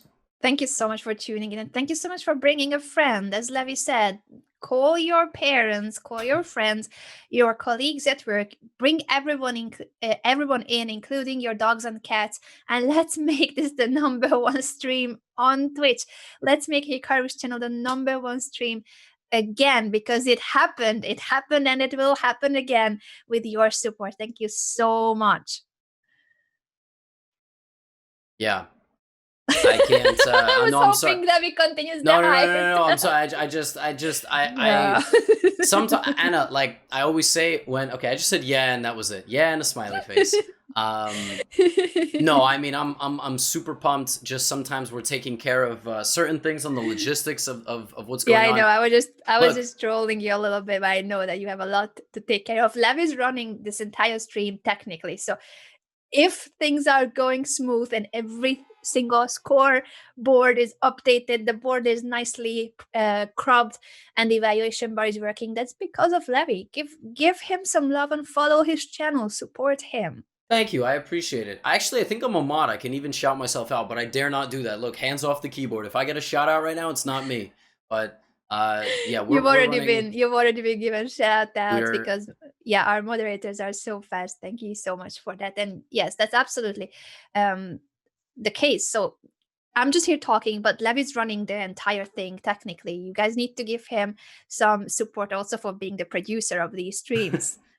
I have managed production of the commentary for the past month. This is the battle station, and well, bless the internet gods and bless good co-hosts. And now, by the way, Chesbey added the scoreboard on the bottom left. So now anytime we have the games up, we have today's score. And if you guys see it, then great. And if not, then we will adjust it. But now whenever anybody comes in, we won't just have the bracket covering the entire live board, so we can analyze. Now, a few things did happen. Bishop h1. and d5. Mm-hmm. So Hikaru either has to move his knight back to e7 or take on c3. What do you think he will do? Of course, this is a very concrete line. So first of all, we can predict he will spend some time on this decision. Bishop takes c3 to undermine the support of the d5 pawn is actually happening. And it wasn't that long that Hikaru spent on the decision. He must have seen this move coming. No, he's playing confident chess. Very confident. He gets the pawn. Now, the drawback of this position, the way it's kind of happening, is that now Magnus, for the cost of one pawn, has two open bishops. Well, that bishop on h1 is not quite open when the knight moves, and he gets the open line with the rook and this guy. So Magnus has very good compensation. This is not an easy position, and Hikaru is going to have to defend. So it's a position that Hikaru will have to stabilize. Super important game. If Hikaru holds this game, he has a 2-1 lead entering the last round. And when he has the white pieces, that changes the dynamics. Magnus is going to have to play some crazy stuff to try to guarantee winning chances. We'll see what happens. This is exactly the situation. You summed it up so well that I'm like, I don't even know what else to add to it, apart from the obvious that Hikaru is playing perhaps the best chess of his life. This is Hikaru Nakamura playing for a win in a match against the world champion. He's already leading in today's match again after yesterday's win. And in this game, yes, he will need to play some precise moves because White has the initiative in this position. Pawn f4 black, but White has quite some activity. And after knight d4, there are concrete threats, including the bishop being captured on e6, and then the knight on d5 would be hanging. Yes, absolutely. And there we see knight d4. So right on cue, he's trying to activate this bishop in the corner. And this rook is coming down, centralizing.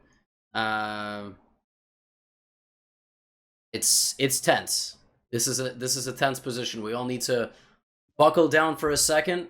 Reel in. Just, you know, I think everybody's blowing their vuvuzela like very loud right now. Let's reel it in. Let's save our vocal cords, and let's let Hikaru navigate the waters here. He's even on time. So these moves are coming very naturally now for Magnus. Knight d4, not too complicated. And he's got to find that he can take. But if he takes, how does he stabilize the position? Okay. I'm nervous. I'm like, Bishop f7. I've been counting on the time advantage of Hikaru in the previous games, and now it's not the case. But this is the crucial game. Next game, Hikaru will have the white pieces. So if he holds this position, if he holds it, it's winning today's match. That's almost guaranteed. But wait a second, what's going on? Bishop f7. I think he may have missed that after queen c6, there's queen g4 check. But maybe he didn't. Like, maybe he's just giving this pawn away. It's on the board. I mean, you cannot take with the b pawn. Your king is way too open. So now queen c6 and queen g4 is going to pick up this pawn because it's a check. That seems to be an issue indeed. Is Hikaru sacrificing the g7 pawn, or did he miss it yesterday too? We thought that was first a blunder, then we decided no, it was Hikaru's calculation and the genius idea, if you guys remember that crucial game. And the Hikaru, when he joined us, he said it was a blunder. It wasn't on purpose that he gave up the pawn. So let's hope today it is not a blunder, but he actually wants that pawn to be gone. I don't know. I don't know. I mean, I feel as though knight takes d4 would have been played if this was foreseen. Maybe he just thought that after queen c6, bc6, yes, his structure is not great, and Magnus has found queen g4. So the good news is that at least black has 6 pawns and white has 5. But maybe, yeah, I'm assuming that this was just overlooked. So now Magnus will get his pawn back and have these really annoying bishops. I think the only way that we're going to be able to create counterplay is to get the queen down into the second rank somehow, and maybe even h5, h4 now. It's late, but still do it. And the fact that Hikaru is thinking here may suggest that our assumption that it was a blunder is the correct assumption. That is really a pity, because now white will have the pawn back, equal material, but pair of bishops for white. And it's gonna be a tough position to hold with now less time than what Magnus has. Yeah, this is a game that will restore some degree of confidence in the world champion, but I think the critical moves were around move 15. If Hikaru just went went a little bit crazy here with this h5 idea, but even then it's not so simple to carry it all out. It looked like he played a lot of logical moves. Magnus sacrificed the pawn for some activity, but looks like knight d4 was the way to go. Knight d4, bishop d4, but still it's like it's an annoying position, you know, like with all this pressure and the rooks, it's kind of a dream situation for white. But now we've got to play and not get too low on time. That's it. Well, tough situation now psychologically too, because when you miss the move of your opponent, in this case it does feel like Hikaru missed queen g4 check, and that the pawn is going to be dropping on g7. So psychologically too, it's a tough spot to be in, that you have blundered something. So first of all, he just has to put himself together and find the best chance to defend. Easier said than done. Easier said than done for sure. This is dangerous. If something like rook d7, queen takes g7, attacking the rook, now you reinforce. This queen can take the h7 pawn. Wait. No, it can't. Wait, Anna, look at this. If rook d7, queen g7, you bring the rook, and I take h7, in this position, I think there is knight f4. Whoa. And if you take my queen, you get checkmated. Now that would be epic. That would be epic. I mean, if that's what Hikaru wanted, but he's still thinking. He's going really low on time. For the first game in the finals, he's going really low on time. Instead of keeping his time advantage, which has been his strategy, he consistently was aiming to play faster than Magnus. It worked out brilliantly yesterday. This game is a critical game. If he holds, he's basically winning the match. Like, next game, he's got the white pieces. But now this is so tough to having blundered queen g4 check, and now needing to find the best defensive chance. Yeah, with 90 seconds on the clock. Yeah, is tough. And just to show one more variation that could happen there, if you take this again, rook takes d1, so you cannot take the knight or the queen. I actually don't really know what you played, because if you take on d7, I think I have knight e2. I think that was my idea. Knight e2, king f1. That was not my idea. That was totally not my idea. Never mind. What was my idea if you do it? I guess queen d7. And then if g takes f4, rook g8. That was my idea. That looks like queen to e6. Sorry, Levy, I've just seen that he did take a decision in the end. Queen to e6, queen and e6. Now after queen takes g7, rook h, right. g8. So he's giving him the second pawn. He's giving him the second pawn. Well, he has to take it. His options are not to take it or to take it. He either plays queen h6 or queen. The only reason not to take h7 would be, oh no, big time counterplay on the h file. So he probably has to take. So if he takes, what do you think is the follow-up for Hikaru? Will he go to the h file immediately? But then a move like queen e4 can be annoying, because it's now white who will have a pawn up and is interested in a trade of queens. It feels like there is sufficient counterplay to be had. Like, you start playing queen h3 and threatening checkmates, or, you know, you just have active piece play and you're looking at all these different tactics. If the time situation was flipped so that white had the minute and 20 seconds, then at least the clock would be in Hikaru's favor. But now Magnus has to navigate all this. If he doesn't take the pawn, he's still much better. If he does take the pawn, he could be much better and up a pawn, which, well, it is what it is. But the game goes on, right? It's nowhere near over. It's not over, and Magnus is really taking his time to decide whether he wants the pawn or will he keep the h file open. And he does. He does keep it. So he doesn't want to capture the pawn, but prefers the king's safety with the h file being blocked. Now, Hikaru has to play c6. And he has to play c6 at some moment so that this knight can move. Otherwise, there is constant pressure on that b7 pawn. So if you play c6, get this knight into f4 potentially, it's really not so simple. Like, yes, I know Magnus is the better position. Yes, I know Magnus is so scary. And now he's also threatening to win a queen, by the way. So we just play king b8. But it's not so straightforward. Your time is ticking. And you need to find a way to continuously put some pressure. Still very much in the balance. And he didn't take the second pawn. So material is equal. Equal material, and we did not play a Bottas gambit, allowing bishop h3 skewer, picking up the queen. That's good news. That's good news. The position still keeps being difficult for black, but it's not as straightforward for white either. So what is here the right way to continue? Rook d4. White wants to double rooks in the d file and also bring the rooks through the fourth rank. But it did change the evaluation bar a little bit, so it may not have been the most precise. It might have not been the most precise, but Hikaru's going for a setup, and he's got the setup that he wants.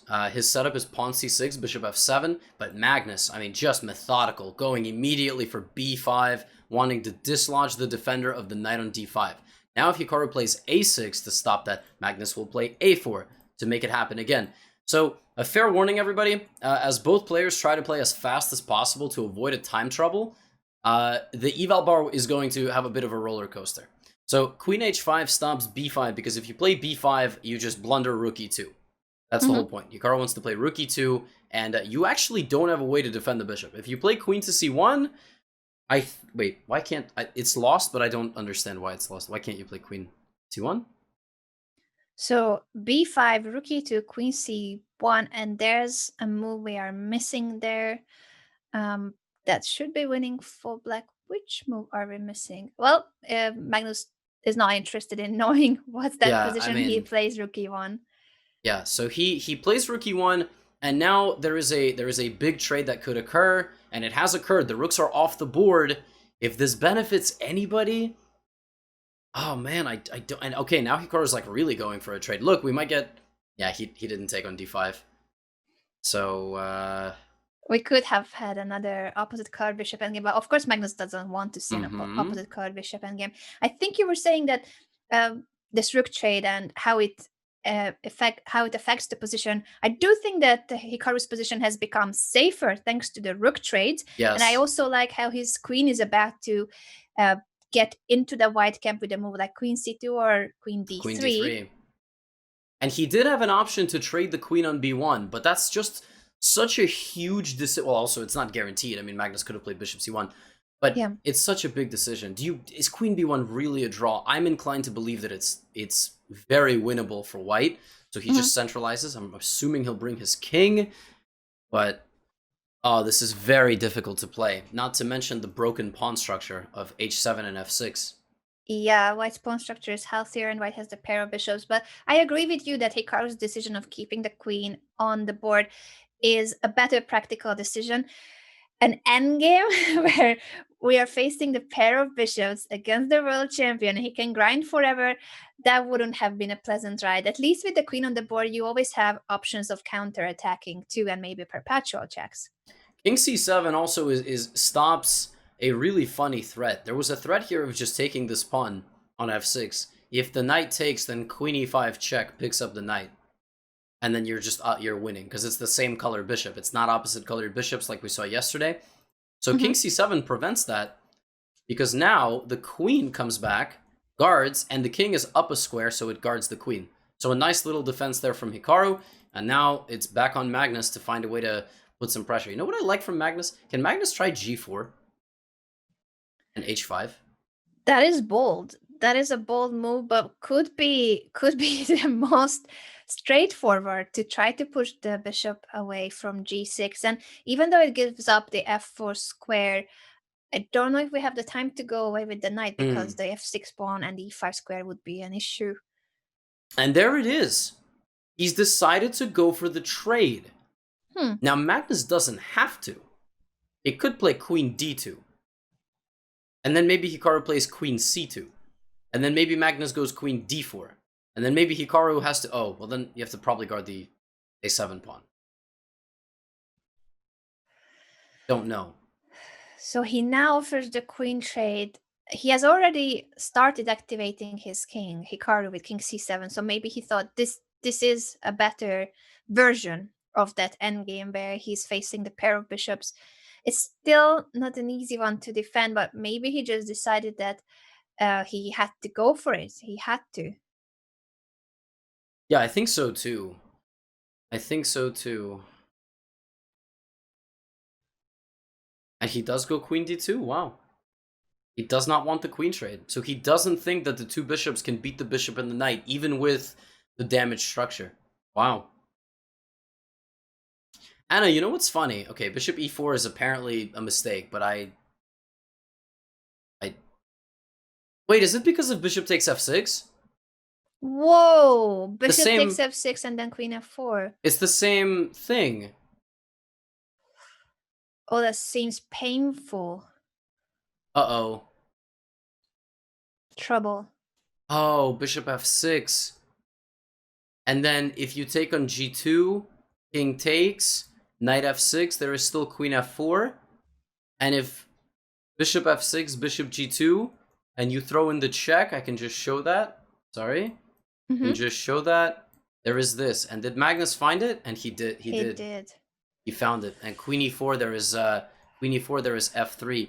But wait, maybe there is... Hold on a second. Maybe there is some way to like not... No, I think f3 is just... Yeah, it's just straightforward. And then he's got the pawn up. But he's not 2 pawns up, he's 1 pawn up. He did win 2 pawns, but he was down a pawn, so... Oh, this is really tough. The tactical motive of picking up the pawn on f6 because of queen f4. And as you said, if queen e4 check instead of the capture, then f3 attacks the queen, so we don't have time to take the bishop.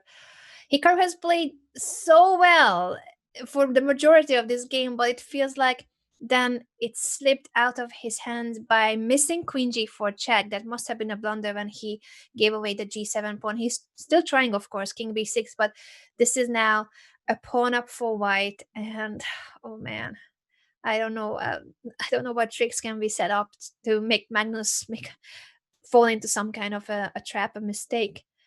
Yeah, this is tough, and Hikaru... Listen, you gotta respect this. The active king, the king... Oh my gosh, is he gonna play king a4? Let me see some king a4. This is why the king all the... Yes. Let's go. Go all the way. Take the pawn. King a4. Active king.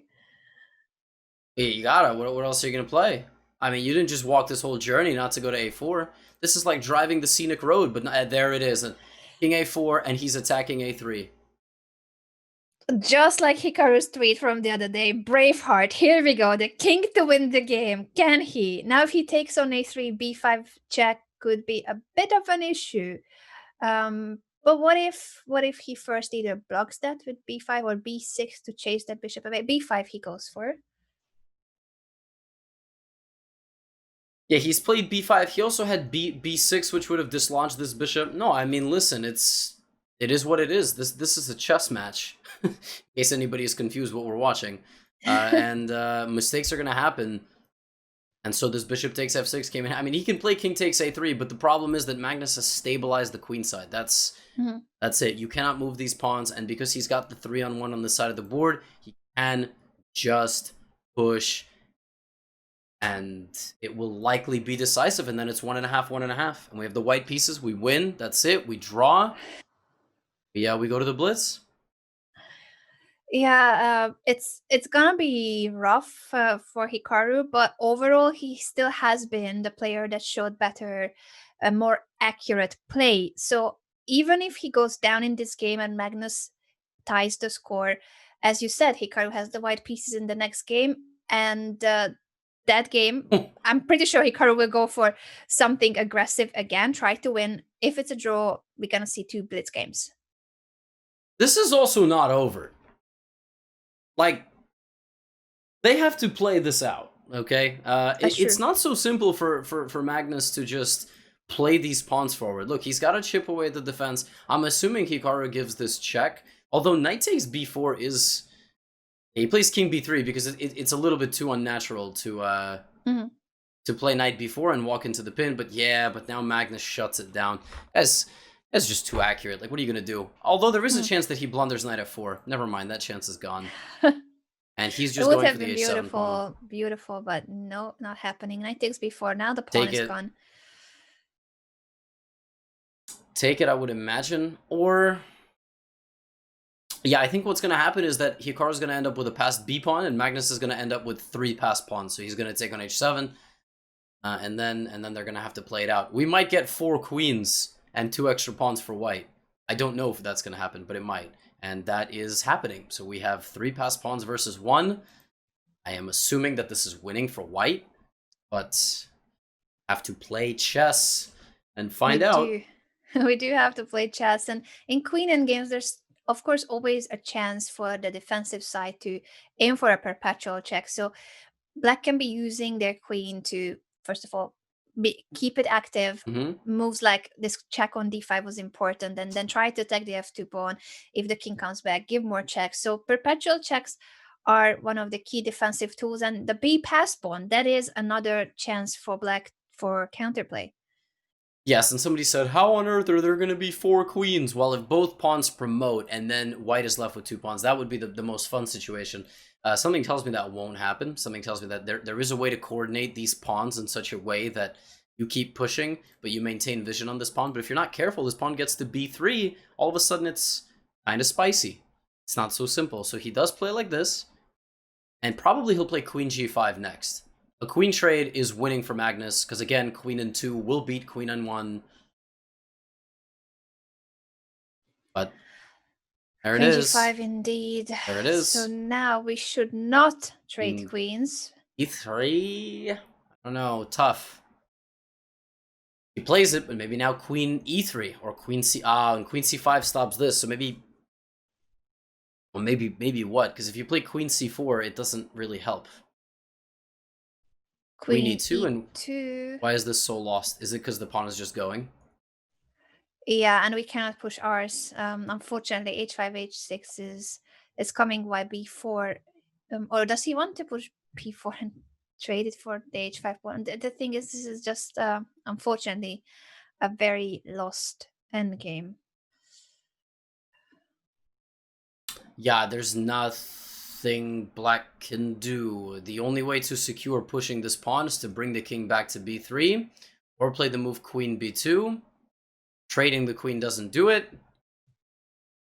He does play queen b2, but probably just h6 and even pushing all the way to h7 is good enough, and then you'll play queen f8 and h8.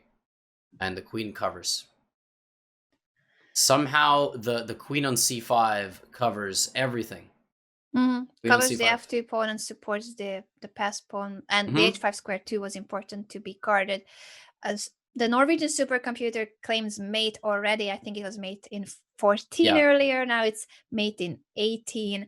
Doesn't really matter in how many moves. Unfortunately for Hikaru, this game is gonna be the first one that the world champion wins. So it took him 7 games. This is the 7th game in the match. He couldn't win a single game for 6 games. The 7th game will go for Magnus, tie the score of today, and then in game 4 of the rapid portion, Hikaru will have the white pieces. Yeah, not much else to add. A few seconds, maybe. I think it's already... I'm assuming it's official. I'm assuming Hikaru resigns, and we are not lagging. Okay, Carlsen strikes back. As you said, he gets the win in the 3rd game of the mini-match. On day 2, it is 1.5 to 1.5. And in the final game of today's rapid portion, which is the 15 plus 10, Hikaru will have the whoa. Okay. But Hikaru will have the white pieces, and a win guarantees that we make it through and take a 2-0 lead. A draw in the next round means that it's 2-2. And so we go to the Blitz. And obvious, well, I guess it goes either way. If Magnus wins, then it's 1-1 in the overall. So, Yeah. well, that's what you get when you play the world champion of chess. I mean, sometimes he's also allowed to win a game, and he did that in a very, very convincing way after it looked like it was slipping away right in the middle. Mm-hmm. It did look like that. Can we just show some of those Mm-hmm. critical moments? Because I thought that when Hikaru pushed d3 on move 13, that was a very promising position for black. He takes d3, bishop h3, all the right moves. And I thought that black was just fine. He has given back the pawn, but Mm-hmm. made sure that white's pawn structure is worse. And it's black who is now ready to attack with h5, h4. I think you, me, and the viewers, everyone, we were rooting for h5, h4 so much. It was a promising idea. Bishop g4 shouldn't be a mistake. So just because Hikaru played bishop g4, that cannot be the move to be blamed. Maybe the moment when it slipped away was this bishop f7 on move 20 and blundering queen g4 check. That was the issue. Yes. But it's already tough there, and the position was sort of, you say like the position is playing itself when it's easy for Magnus to make moves. Plays d5, sacrificing the pawn, queen up one square with vision here, here, and onto the bishop, and then knight here, activating this bishop. Whoop, I don't know why I only got half a diagonal covered. And then this is the pressure on the knight on c6. So a good win there for Magnus. Not much more to say. And it's 1.5 to 1.5. I'm gonna follow you. You're gonna play an odds game. Oh my. So we're gonna Please with increment though, because I'm using this ergonomic mouse and I can't play any quick moves. I've always been slow, but now this is gonna be even slower. I'm going to put it up on the screen. I'm gonna take a very quick break. I would like to at least eat a little bit of something, but I don't have any. All my bounty's gone. I finished the bounty, no. so I need to get another, and not hashtag ad. Literally, it's what it is. Not that store brand stuff, you know. So whenever your game starts, I will put it up. I'll be right back. And there is a 10-15 minute break between the games. And once we get the score updated, it is 1.5 to 1.5. There is one more rapid game remaining for the day. It will be played. See what happens. We'll see what happens also in my game. I'm eagerly waiting for the game to start. And I'm just seeing my position without any pawns. What? Excuse me? Enjoy. Who did this to me? Who did this to me? I don't have any pawns. I'm 8 pawns down. My king is naked and it's also on the wrong square. Why is it on d1? Can I still castle? My king is not on the right square. What is this? This is really impressive. Oh my god, yeah, your king and queen are flipped too. Can I still castle? Was this on purpose that my king is there? I'm confused. I'm really confused. How do I find chances here? I'm completely lost out of the starting position. I'm gonna try.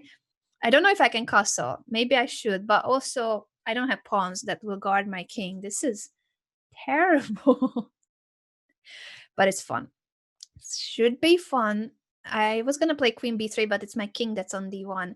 Can I castle? Let's try it. Let's see if I can castle. No, I cannot castle. I tried to pull it to b1. I cannot castle, ladies and gentlemen. Officially, my king is stuck on d1. Yay for the king in the middle of the board. This is what I teach to all my lovely viewers. You should castle and place your king in safety. Not that my king has any shield or bodyguards to use. The pawns would be that normally protect your king. I don't have any. I don't have any pawns to protect my king. I don't have any pawns to promote. So it ain't easy. Life ain't easy without pawns. Pawns are the soul of chess. Pawns are the soul of chess. That's what Fedor said. According to that, my position has no soul. That's my conclusion. Oh man, I'm gonna pin this knight just to try to do something. That's a check. So annoying. Where will I go? Run. Where do I go? King to c2 and hope for the best. Active king. I saw this from Hikaru. a Braveheart. If he can do it with his king, I can do it. Take back with the queen, and at least I get a pawn. I'm gonna take this one. 1 out of the 8 pawns of black has fallen. I only need to take 7 more. 7 more to go. 7 more to go and try to hide my king on b2. This is great stuff. This is great. I would also need a stream snack now that I see the poll on my channel. I'm huge on chocolate breaks, but Levy is not giving me a chocolate break. I'm on this torture break where I need to hide my king. Shoot, this is bad. Okay, Cloud let's be Persona brave. just gifted Brave 5 and bold. subs. King c3. Oh man, then no, I gotta try it. I gotta try it. This is bad. It has to be bad, but my position ain't ideal. Oh, free stuff though. Thank you. Free stuff. Shark dancing. I'm taking the bishop on b4. I'm starting to feel better about my chances. Suddenly, I'm taking lots of pieces. Loads of pieces of my opponent, but now I need to move this knight before it's too late. I'm still very slow, so time is an issue, has always been an issue for me in online chess. But I'm also not used to using this very nice new mouse for playing because I'm even slower, I feel like. Not a complaint, just a fact. Will I take the bishop or not? Oh man, this ain't easy still. This ain't easy, but what about threatening mate on g7? That looks like a good move. Sure it is. Whoa, Botus Gambit! Called it. Thank you, Baseball Tiger, for being so generous. I'm gonna take that knight too. I like free stuff. I take free stuff. Whatever is free, I'm going for it. Now the position has suddenly changed. I used to have 1,000,000 pawns down, and now my position is winning. Mate on g7 is the threat, and if black takes my knight, then rook g1 and mate in 2. This is the shorter one. What am I gonna do though if Levy's not coming back? I guess I'm gonna have a new game, but thank you for the game, Baseball Tiger. I didn't know that you can have a position like that without any pawns. So all these are odds games. I've never seen this one before, but it was fun. It was fun, and it was also tough. Tough but fun. I came back to people saying you're savage. Did you say something about me or your opponent? Oh, I just ended up giving checkmate, so I'm hoping it's for the chess moves that I made. I don't think that verbally I've been offending anyone this time. Oh, no, that's good. I mean, verbal offense is good. But I was also saying that I wouldn't mind a quick break either if you can play a game now, if we have time for it. Do we have time for that? If not, I stay. If the game is starting, I'm staying. Yeah. No, you can take a break. Yeah, I think so. Yep, I'll be back. Thank you. Go and crush Levy, whoever it takes on him. Go and crush. Or watch the show. Thank you. We got a raid. Rated. Oh, ChessCom Italy. Hype. I'm waiting for my odds game. Oh, I have an odds game. Oh, yay, I also get no pawns. Terrific. Why do I need... I mean, pawns are overrated. How do we do this? Let's go bishop here. Maybe they won't see. You know, maybe. Okay. I'm playing a 2,000 rated player with no pawns? Okay. Whatever. I mean, I don't need pawns. Oh, and also I don't even have a name or a clock. Let's put it this way. If a 2,000 rated player cannot defeat me up 8 points of material to start the game, they need to seriously reconsider chess. Like, it's maybe time for Uno or some of the other, like, mentally stimulating games. I think it's, at that point, it's time for...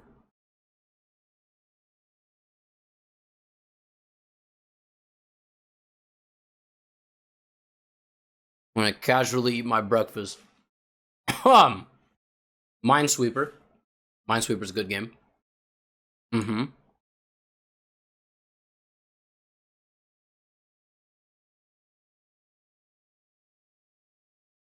Anna just won this? Yeah, Anna just won this against someone rated 800 points lower. So while I do respect my co-host's chess skills very much, it's not quite the same. But it's okay. Let's go here. This is not so simple, actually. This is not so simple. For me. For my opponent, it's probably pretty simple. Oh, and there's no bonus time. So that's good. That's a threat. But does he know that? That's the big question. Let me take, and let me play Rook F1. I'm also not going to give my opponent any inspiration.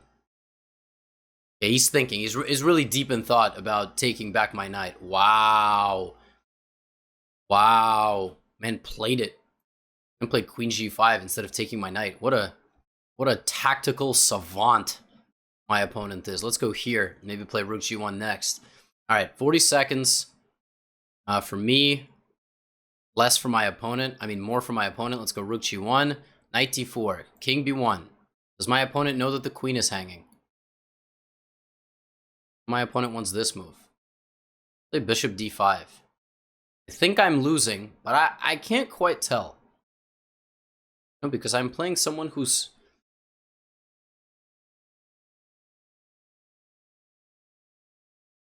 such a professional solution. Look at this. Just getting into the endgame. I mean, you can't really argue with this. This is really... and that's mate. Bye-bye! And we win. Give check here, here, here. Alright, maybe it is time for Uno after all. Maybe it's time for Uno.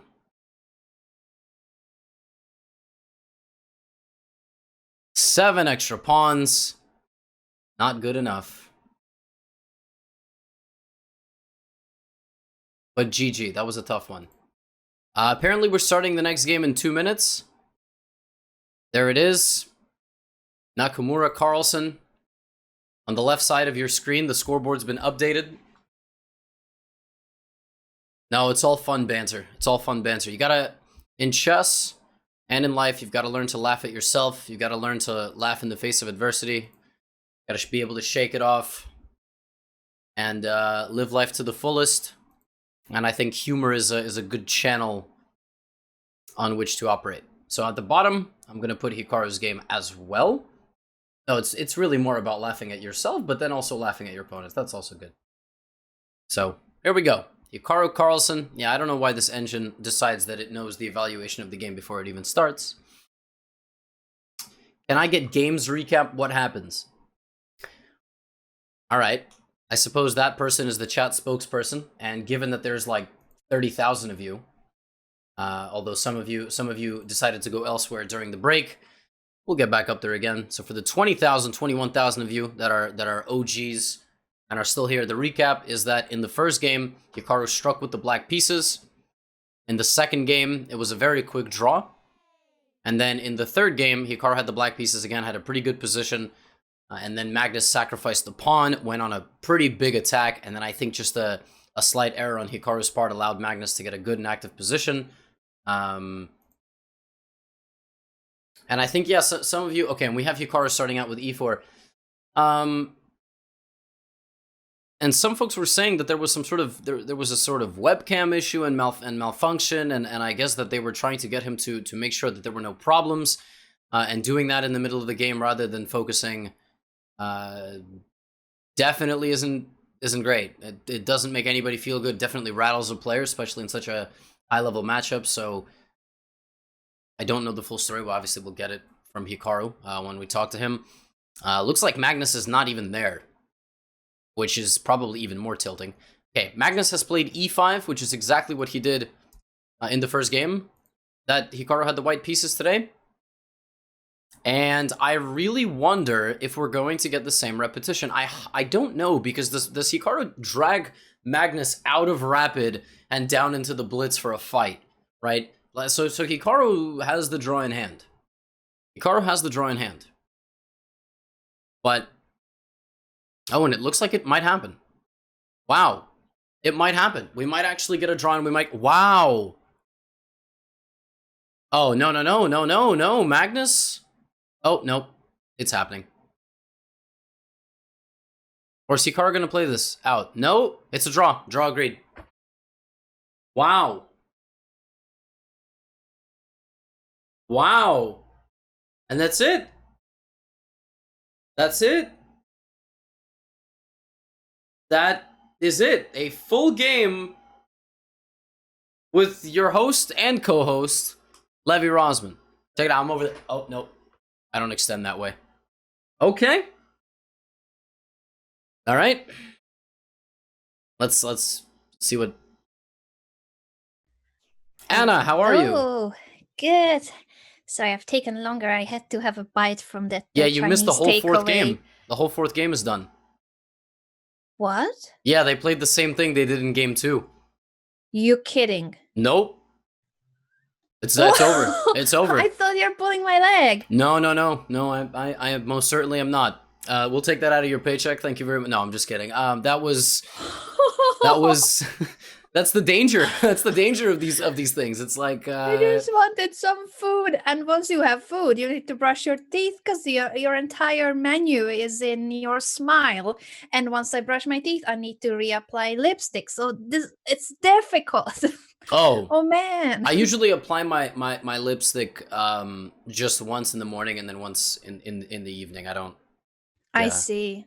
That's a better way to do it, I guess. My one was half gone after I had food. Well, Oh man. What to- So 2 Blitz games. 2 Blitz games. I don't think, or maybe they do get another 15-minute break. Maybe they do, in between the Rapid and the Blitz. But we have the scores on the bottom left. I guess we will just play more odds games. This is... We are fully taking over Hikaru's channel by trying to showcase our beautiful play. Guys, learn from us because Hikaru and Magnus are still on a break. But on a serious note, though, do you think that Hikaru decided that he has better chances in 2 Blitz games than just having that one Rapid game with the white pieces? So he thought that it's better to not waste energy on that game but go for the 2 Blitz games, that he's so confident about his Blitz chances? I'm honestly not sure, and I would like to know what went into it. Maybe he just thought Magnus would play more into like an open Rui, like with A6, rather than a Berlin. I don't know. I would love to know. So we will play Hand and Brain. What is our king doing on f3? Yeah, what is our king doing on f3? We've already played the Boneclad and went all in. Also, it's not our move. Oh, it's his move too? All right. Wow. Let's say king. Yeah, now a friendly note about this guy. This guy was also crushing us. This is one of these guys that we played yesterday. He was crushing us. He also writes me messages in the middle of the game, which is just odd. Please don't do that. Fun. So we want to crush him. That's what you're saying. Correct. Yeah. I'm ready. Like, for example, he already started out writing "Welcome back." It's not a TV show, but thank you. Yeah, there's obviously something that went on. Something about webcam disconnecting, and then I'm assuming that the arbiter like must have pinged in the middle of the game or something like that, and then that's frustrating. So I don't know. I don't fully know. Oh, did that happen in game 4 or game 3? Game 3, I think, and yeah, now. Oh, okay. We'll know more about that from Hikaru for sure. But for now, let's crush Bruick by making another pawn move. Yeah, I guess. This very solid. Yeah. For instance. Pawn again. I like pawn moves. On.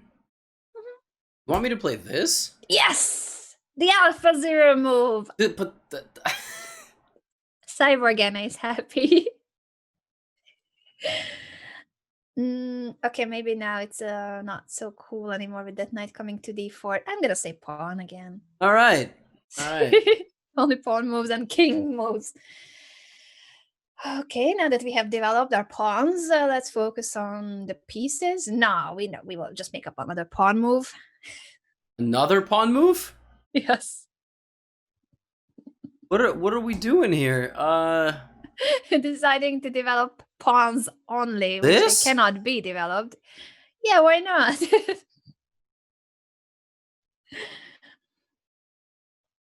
So we'll see. I really would be curious to know what goes into the repetition. Maybe it wasn't okay.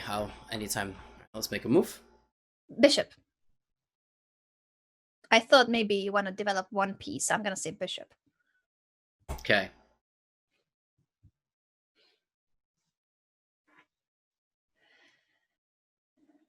How do you like our position, Levy?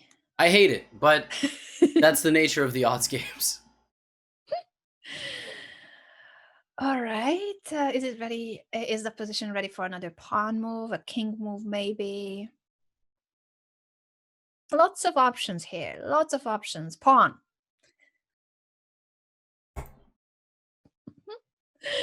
I'm loving it. I'm loving it.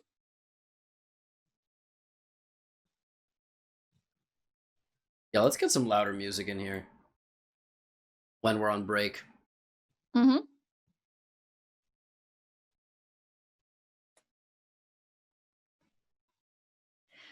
All right. Are we ready for another pawn push, maybe? Yeah, why not? Pawn.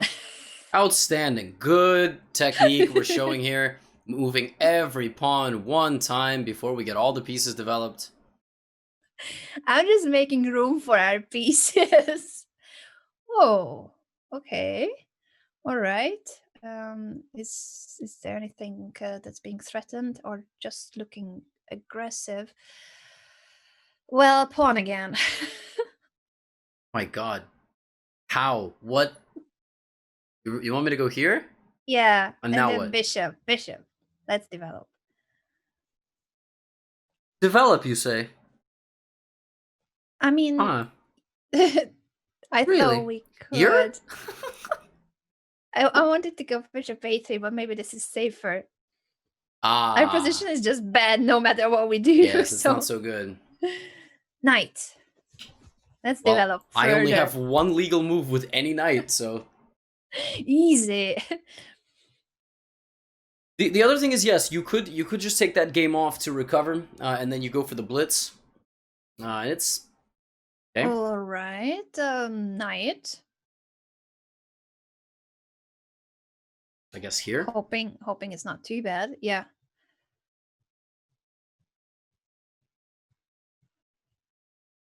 Okay.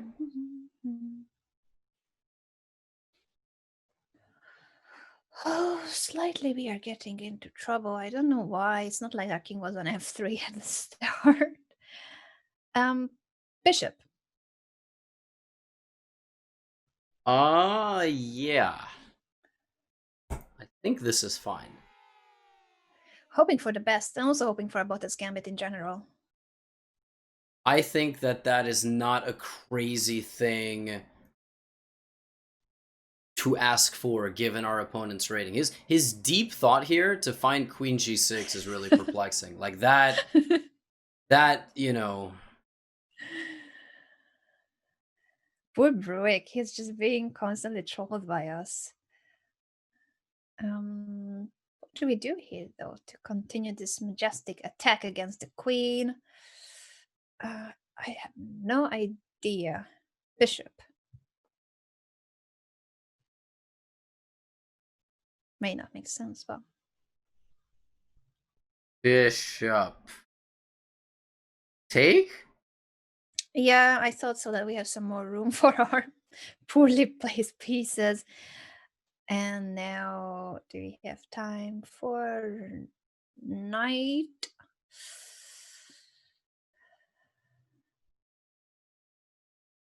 I guess here. I guess it's not so bad.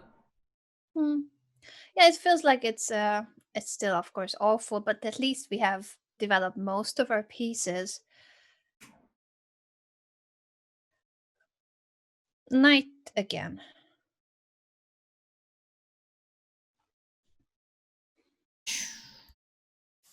Nah, his position is not pleasant.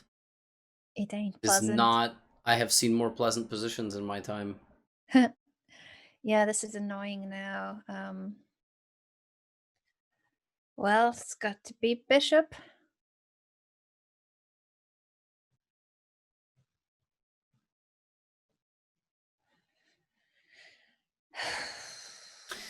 I actually don't. I don't think this guy is trying to flag us. I think he's playing good moves.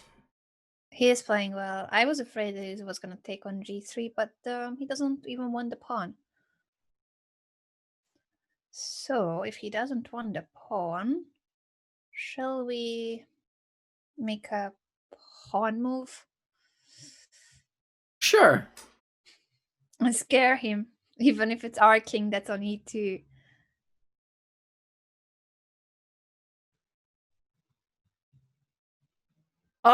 What does Magsy Bogues mean?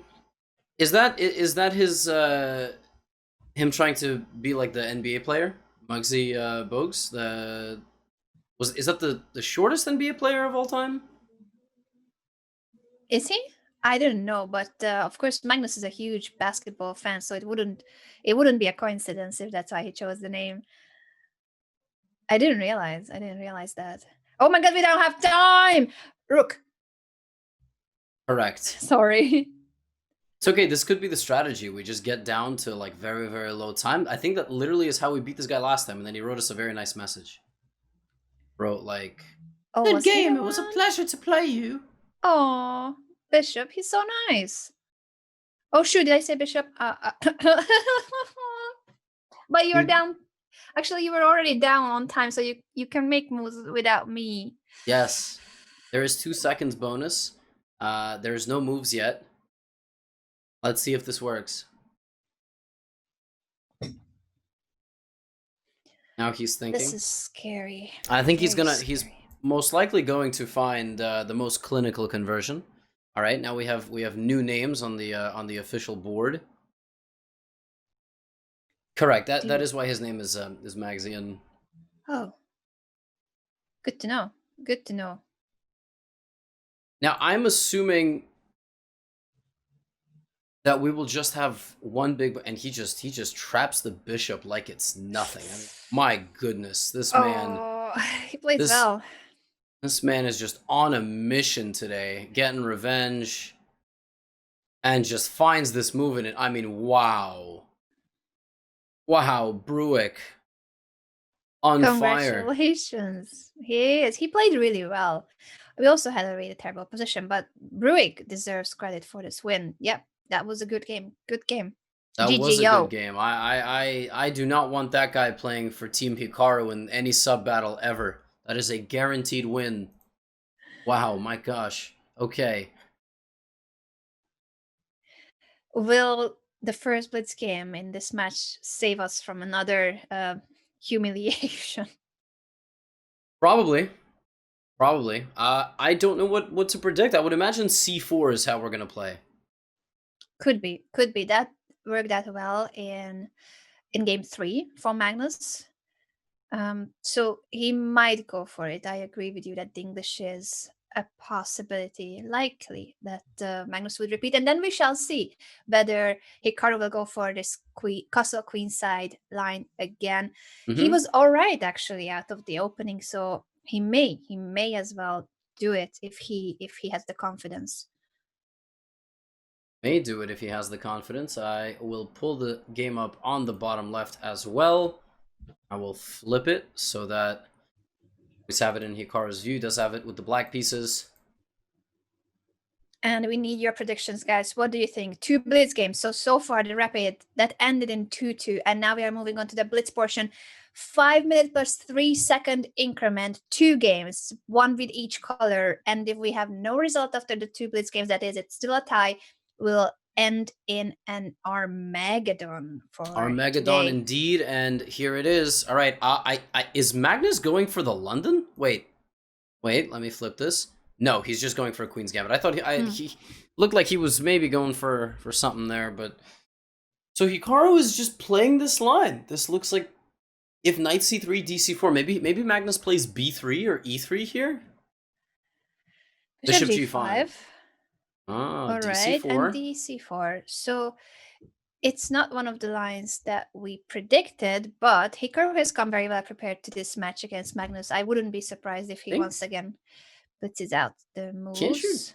Can't you play b5 here? I think I had I had like an opening file. Okay, you can also play c5. But I remember my coach, Polish Grandmaster Wojciech Miranda at the time, was like, "No, this line is terrible. It's terrible. They just giving you the pawn." And I was like, "Okay." But here's the world champion playing it, so I will leave them to debate this. But Hikaru plays c5, takes on d4, and e5. So what now? Knight d5, I would imagine, right? Has to be played, and then a trade on e7, after which white can take back on d4, so it will be equal material. More space for white and better development, so we better hurry up with the development of black's pieces. Oh, he doesn't want to take the pawn just yet. Okay, well, he can decide to do it later. Knight b3 or knight d4, rook e1. Yeah, rook e1. Now, what do you play? Do you put knight g6, knight f5? All right, b6. I like b6. I think bishop b7 is relatively straightforward. So will Magnus try to get the pawn back by playing knight to b3, or he is temporarily giving up on it with knight e4? He does. He goes for the initiative and trying to attack on the king side. Wow.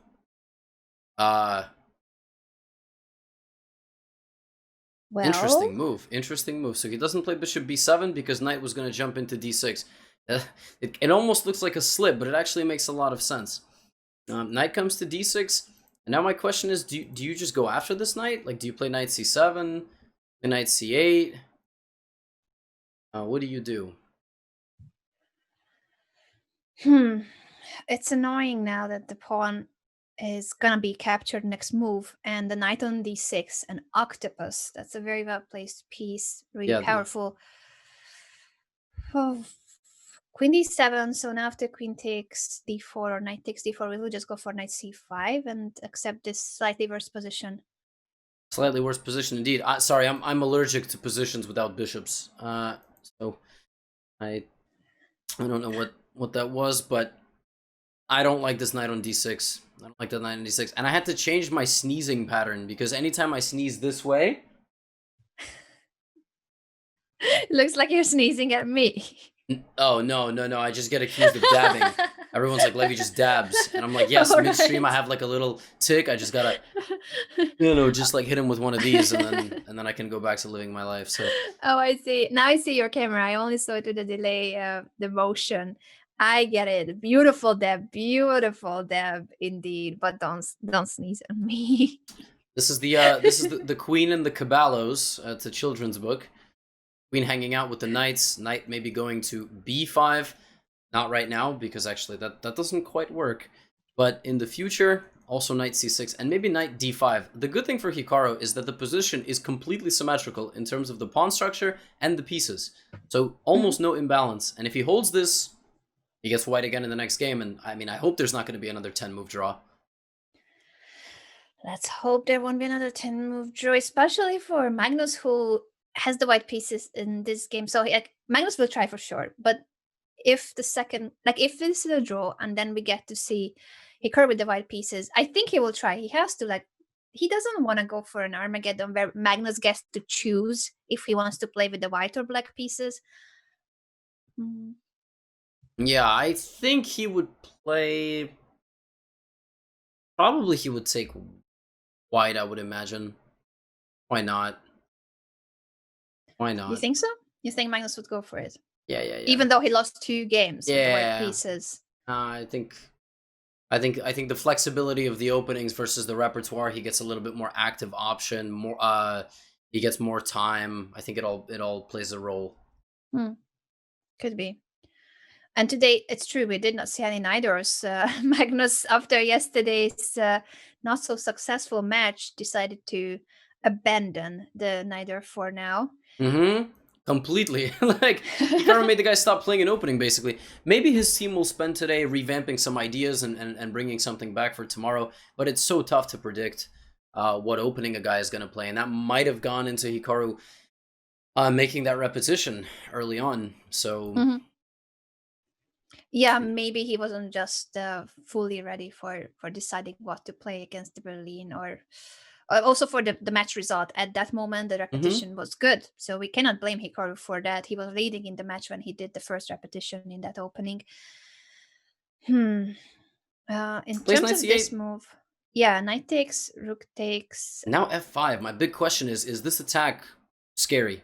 Because it looks scary. I mean, pawn takes, you lose. This is lost. This is lost because of this and this. You busted. So you can't take. If you can't take, what the heck are you going to do if you can't take? Because this guy's going to roll right up. So what, queen e7? I mean, I don't know. Rook c4 to pin? Like... I'm scared. I'm really scared of that f5 push. The thing is, if it doesn't work, then there's nothing. If you take c8, you play f5, there's no attack, you have nothing, and you're down on time, and the guy you're playing has a much better looking beard. I mean, there's a lot of things that are not going in your favor, right? So if f5 does not work, but the thing is, what do you do if you don't play f5? Do you play rook d3, rook g3, like something like this? Right? Okay, so he does play it, rook c8, and now we're going to see f5. I think so. Okay, queen I'm c8. hoping Hikaru has something after f5, but it looks very dangerous. There it is. f5 on the board. There it is. Is this attack going to be successful? Look, the engine doesn't love it. I mean, not saying it doesn't love it. It's just not... It's not saying that this is anything. So, I can relax for a second, but... I want to play queen c5 to pin the knight, but I don't understand what I'm going to do when the king moves to h1. I don't know. I don't know what I'm going to do. Yeah, I think king h1, simple but very efficient way of dealing with the pin. I'm really worried Also, here. Can you just take... So the difference is that the rook is not the one that took. The queen took. So now on takes, maybe you have queen e6. And you just kind of guard everybody. And then if rook takes, queen takes, you don't take the queen, actually. Because then you blunder check. You actually take the knight and chill. Chilling is good. But Hikaru's got to play a move. Got to play something. What will the something be? Queen c5 is definitely one of the main options, but after king h1, you still need a response to the threat of f6, e6, or f6. It's looking so dangerous. White has more space, more active pieces, and is ready to attack the king. So queen c5 is on the board. Well, what's his idea on king h1? That's my question. Not to mention, white could just take on e6 first, then move on with king h1, actually creating a threat. But we'll see. Hold down to 2 minutes. Again, if you hold this, this is an equal position. I personally do not see a horizon on which you get some sort of crazy transformation of the position from a big attack to a winning endgame. That doesn't look like it's going to happen. And you can't take. So, what do you play? So Magnus decided to take on e6 instead of moving the king. And here as well, he doesn't want to waste the move on king h1, but attacks the queen immediately. Oh, Knight that's f6! Oh, that's a 10-head move right there. It looked. I was getting nervous for a second because if you move your queen to e7, I fork the queen and the rook, and if you move your queen this way, I fork the queen and the rook. But he equals the threat to his queen. Magnus might have missed this. He might have, and that's a good sign. It's a good sign in a Blitz game, especially if your opponent misses something and that will now have to sink into deep thoughts. Both queens are hanging, and the knight on d4 as well. So, whoa, turn of events, possibly, even if the evaluation is still about equal or slightly better for white, but this could be the way to get out of this not so pleasant position. And here Hikaru has to find rook f6. So he doesn't just take back on g7 because that allows various Rook drops. He has to play rook f6, stabilizing, forcing Magnus to play rook c7. Not forcing, but leaving that option on the table. And then he plays, and he's found it. And he's found Good it. job. He's Good found job. a rook f6, and yeah, this will probably be a draw. Protecting the e6 pawn, and now if rook c7 to guard the g7 pawn and attack on a7, will we just push a5 and try to hold that rook endgame with and the I was even pawn thinking down? rook d2. Rook d2 is the simplest. Maybe you are right. The rooks on the 7th and 2nd rank are so powerful. It's also a great tool for trying to go for perpetual checks. So once you have one rook on d2, and if you can bring the other to f2, you're just gonna take everything on the 2nd rank and give constant checks. And well, Anna suggested a very good move, a5, also stabilizing. But see, Hikaru and I, it's from all the sub battles, all the commentary. We play the same move. Although maybe now even a5 is possible because you just take on b2. I was curious what was going on with rook c6, but it's all a draw. Because the thing is, guys, if you get into an endgame where it's 1-on-2, you have one pawn versus these two pawns in a rook endgame, you're going to draw the endgame. At this level, you will. When you're first starting out, you'll lose it with either side, which is fine. That is how we learn. Now Magnus will probably play rook d1, looking for rook d8, but then Hikaru will play rook f7, or this. And yeah, he plays rook f7, and so now we can get rook f7, king f7, g8, queen takes, rook e6, some sort of king g7, and all of that is happening. You just take, check, king f6, and because this rook is so powerful, it's cutting off the king completely. White is never going to be able to activate his king, and it is just a draw, is really what it is. And remember, they do have 3 seconds of bonus time, so if anyone's losing on time, it's not Hikaru Nakamura. Definitely not Hikaru Nakamura, but he has done a really important job in this game, and that was to get out of a worse and really dangerous position. After f5, the position looked extremely scary for Hikaru, and rook c1, knight f6 in that moment. We'll show you after the game one more time that critical move that changed, that turned the tables in this game, and brought half a point for Hikaru in a difficult situation. Yeah, definitely a difficult situation, and Hikaru just playing this out a little bit longer. There are a few ways for Magnus to potentially, try to set a few traps. Yeah, like if Hikaru just recreationally gives away a pawn. I don't know. Okay, Magnus is going to play. Just going to play. He's playing. He will try for sure, but there's not much practical chance. He tries to, of course, trade rooks, but black is not interested in king and pawn in game, so we will just bring the rook back. This game will go on for a few more moves or a couple of moves, but the result should be a draw, which will lead to a final blitz game where Hikaru has the white pieces. I don't think he will go for the repetition in that opening in the Berlin. No, he won't. And shout out to, I think, yeah, I didn't see Chiyu, but everybody started tagging Chiyu, so I'm assuming she was here. Otherwise, everyone's just going a little insane watching this rook endgame here. This PhD in art history being drawn here by the two art school students, but there is nothing. This is an instructive endgame with the G and H pawns versus the H pawn. Right, Magnus looking for the sneak around, but you just hit him with the check. The king has to retreat. And, well, there are ways to mess this up, but it's not going to happen. Like, for example, rook h6, and there's a way to, like, blunder king g4, and then, like, this. So it's not always so simple, but for these guys, I think it's pretty straightforward. It is luckily pretty straightforward. I'm so curious what will be the opening choice for the final blitz game, because I do think that Hikaru will change to something else. If it's in the Berlin, he can opt for a different line and try to play for a win, because if we get an Armageddon, it is the player with the higher seeding from when they started. Magnus was the number one in terms of the ranking because he won 3 out of the 4 events. So it's Magnus Carlsen's decision what color he starts the mini matches with. So day one, the color he picked, that was Magnus choosing, and he can also get to choose in the Armageddon. I don't think that Hikaru wants to see an Armageddon. I mean, for his own stress, I'm sure that he wouldn't. But look, he's fine. I mean, he's actually been completely okay. He did say that, I think, if I'm not mistaken. Okay, and yeah, this is official. Magnus has had enough. The game is going to end King h8, Pawn h7, and King on g6. It is going to be a stalemate. Magnus is thinking. What?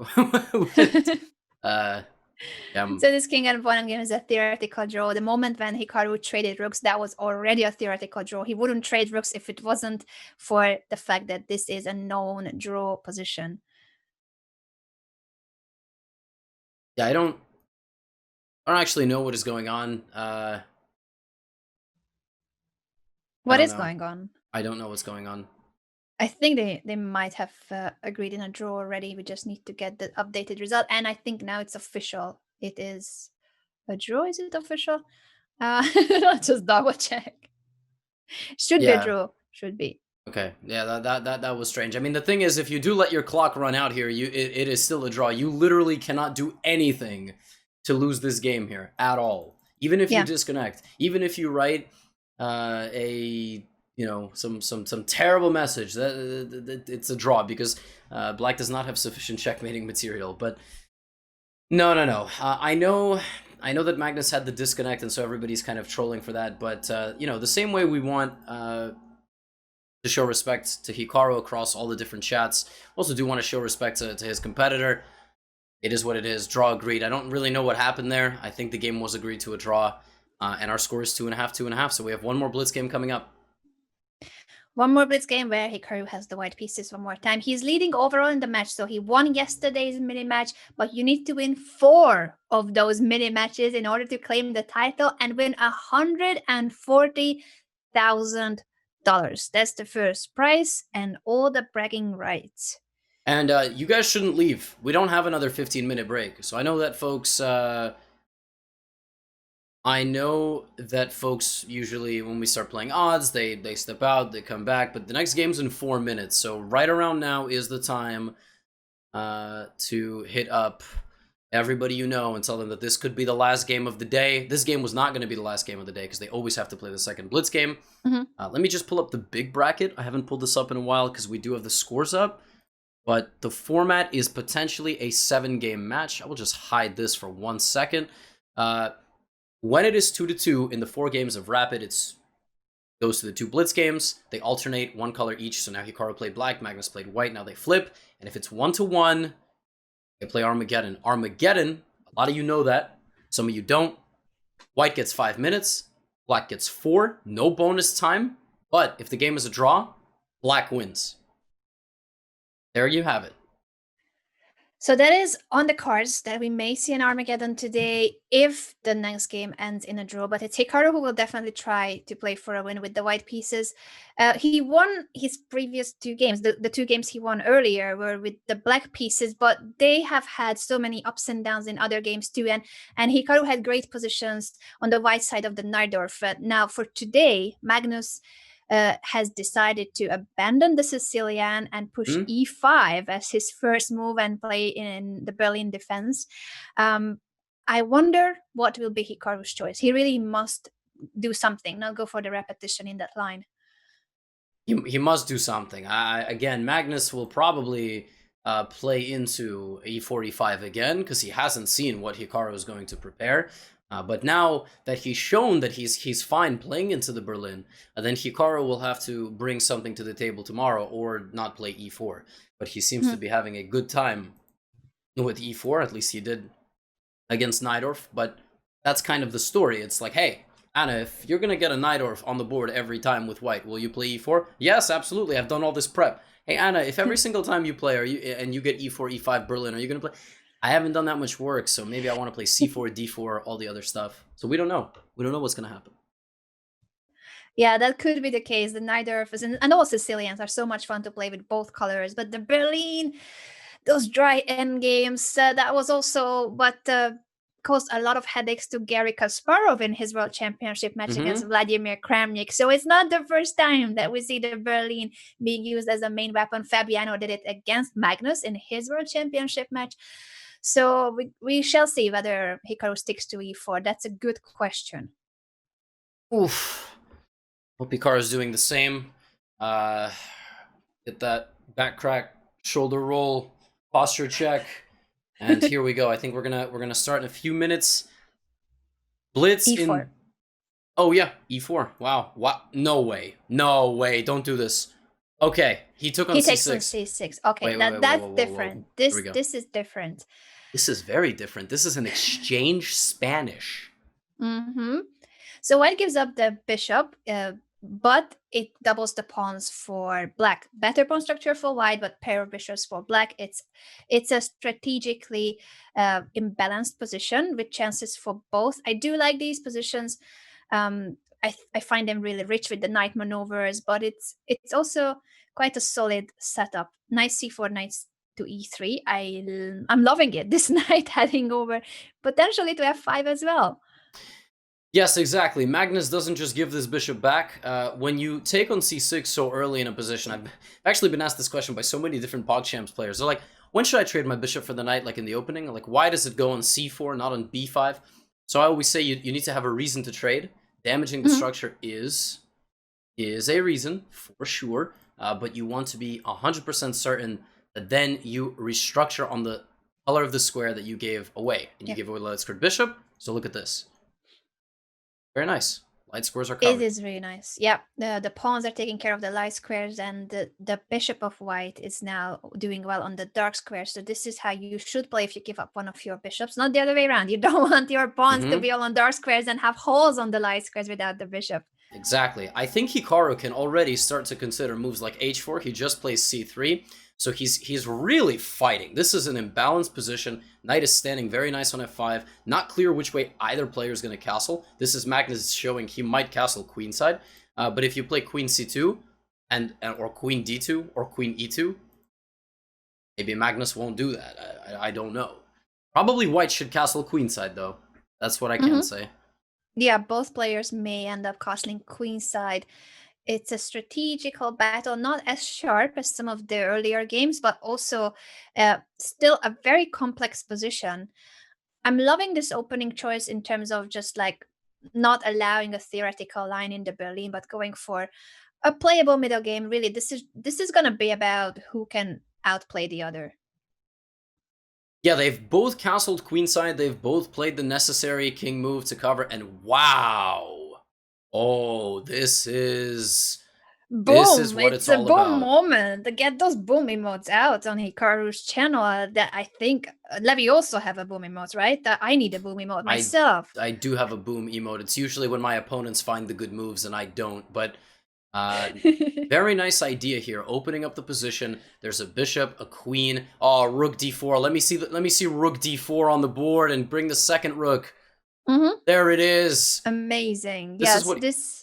Sorry, Levy, I was cutting you there. I was just going to say that all Hikaru said is he's going to bring the fight.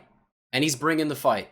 It's a fight. He's going to bring the rook, and we are going to look for checkmate. That's what we're going to do here. Exactly. So white is doubling the pawns on the king side, but it's not what the story is about. It's the piece activity that white has, as you said. White is about to double rooks on the d file and try to annoy the black king on the queen side a little bit. It's not that much of a deal, but certainly a more pleasant position for white. And that's all we need, a pleasant position where Hikaru can take the initiative. I think he has been playing so well in this match that this is a position that will give him even more confidence. And yeah, it's Magnus who has to defend very precisely. It is Magnus who has to defend precisely, although he's not defending, actually. He's disrespecting the rook on d4, and he's trying to chip away at the pawn structure. Now, you definitely don't take. I think you just play rook d1, right?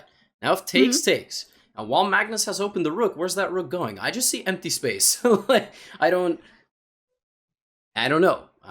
Luckily it's empty space, because if rook h2, the rooks are good on the 2nd and 7th rank, we always say so, but now the rook is being kind of out of the game thanks to this e3 bishop.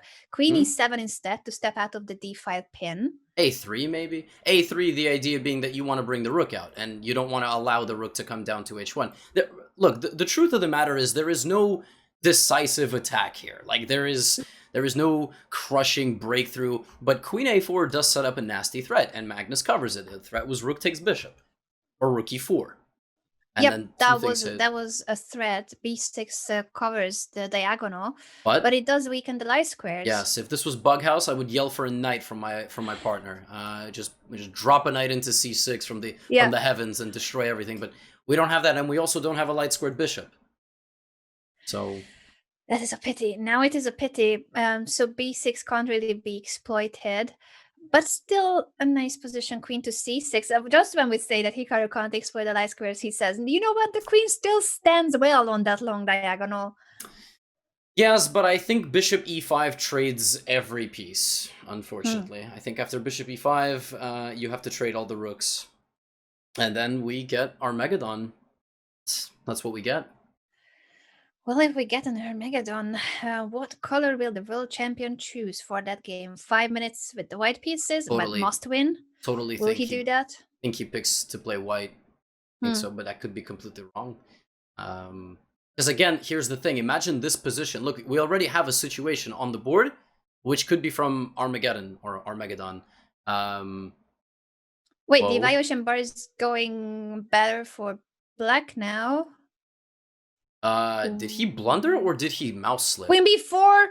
Oh no, threat of checkmate in 1 on b2. If you push the pawn, that doesn't seem to solve the issues to all the extent, because the back rank is a problem too. Oh no. Did he mean to take on d8? No. Did he mouse slip rook d7, or did he miss queen b4? And how bad is this? Is there a way to get out of this still? I don't know. I mean, it just seemed like, okay, so queen b4, maybe he missed it, but okay, bishop d4, not so fast. Oh man. I'm not sure what was missed, actually. I don't know. What was missed? Because like when there's rook d8 on the board, I mean, rook d7 is very logical, because you just drop in the rook and then takes. Okay, he plays bishop d4. This is so dangerous. So first things first, no rook h1 because of the queen, but there is queen e1. Forcing the king out, that looks terrifying, but I'm not sure it's winning. Hopefully it's not winning, but this... man, I don't know if it was a mouse slip rook d7 or Hikaru blundered queen b4, but now Magnus has the chance to play for a win, and that's annoying. That's not what we were counting on. That definitely is annoying. Okay, it's not, and he plays bishop d6, so everything is stuck together now. The queen is attacking the bishop because the bishop disconnects the rook. G4 is under fire, and you've got to be very careful where you move this queen.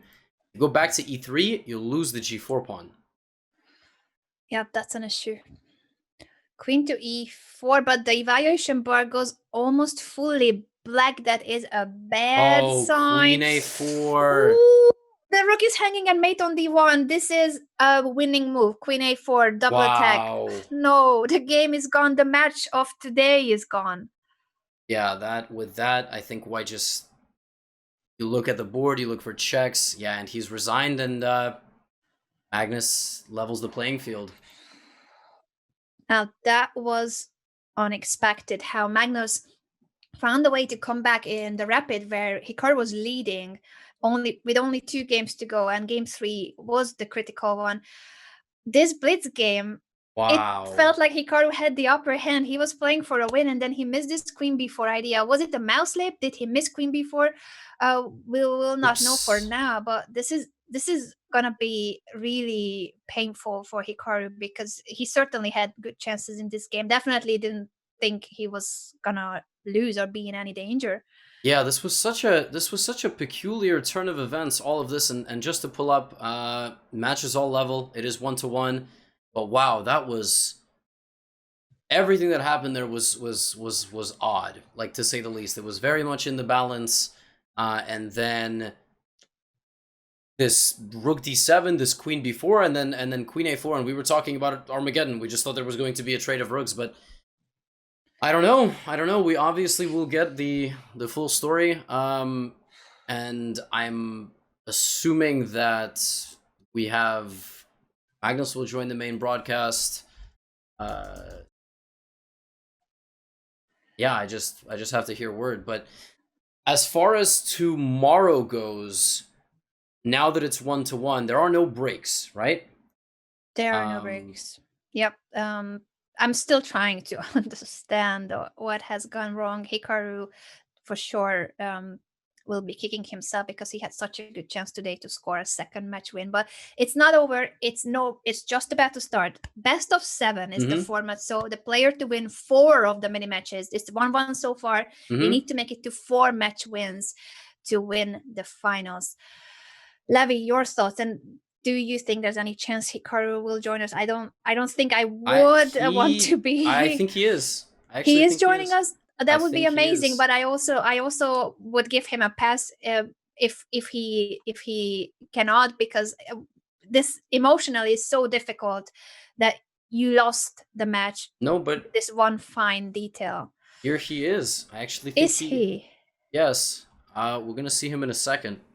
We are gonna see him in a second, and Hikaru. Oh, Anna, can you do the thing with your camera, please? Where you turn exactly, so that I will. Oh no, Anna just has to flip, otherwise you are Anna.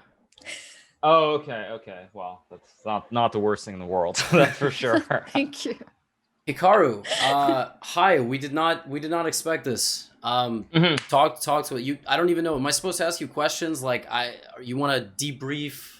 Well, I mean, there are a couple things. I mean, there are a couple general things I would say. I mean, the first thing is that in this final game, I blundered queen b4, and maybe there's some way that a computer can maybe hold it. I didn't see it at the time, but if I don't blunder queen b4, the game should have been a draw. But you know, it happens, and Blitz are going to be more blunders in general. So I'm not that annoyed by the Blitz game. I'm obviously, very unhappy with the third game that I played today, because I think objectively I never should have lost that game. But then my webcam decided to start going insane, and you know what to do, kind of.